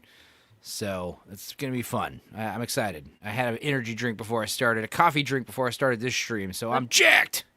That's what I'm working on. My ghosts. Uh-huh. Ghosts, I like them. As for me, as just a reminder, because the beginning of the screen, this is now the new schedule for my channel. So Monday, Wednesdays, Saturday, and Sundays, I am off. I got some stuff I got to deal with. So Tuesday will always be a horror Tuesday. Either we cover the news, we do a review, or if I have a guest to talk about their movie, like the director I was supposed to have on today, he's been rescheduled to May. He will be on then. I promise he is coming on. We'll also get some Terrifier news and talk to him about that stuff.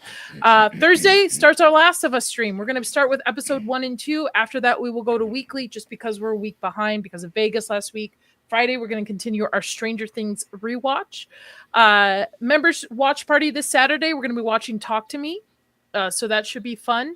So member stuff doesn't change yet. I just got some things I got to work out, but I'll be adding some stuff to the membership. So if you do want to become a member, I appreciate your support. If you don't, that's fine as well. I appreciate you watching, hitting that like button and subbing to the channel to help me get to the 1K mark.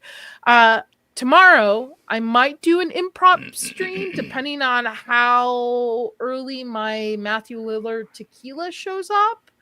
And I might just drink and read from the new novella that I get with it. So we'll see. We'll kind of see when it gets delivered because I have to sign for it.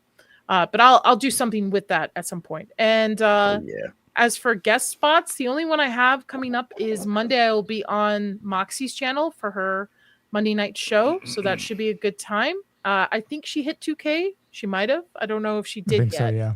She did. That's awesome. Everybody on this panel, their links are below, folks. Please go subscribe to everyone. Anybody I have on my channel, please go subscribe to them. They're awesome content creators. If you're still in the chat, thank you guys so much for sticking it out till the end with 3 hours.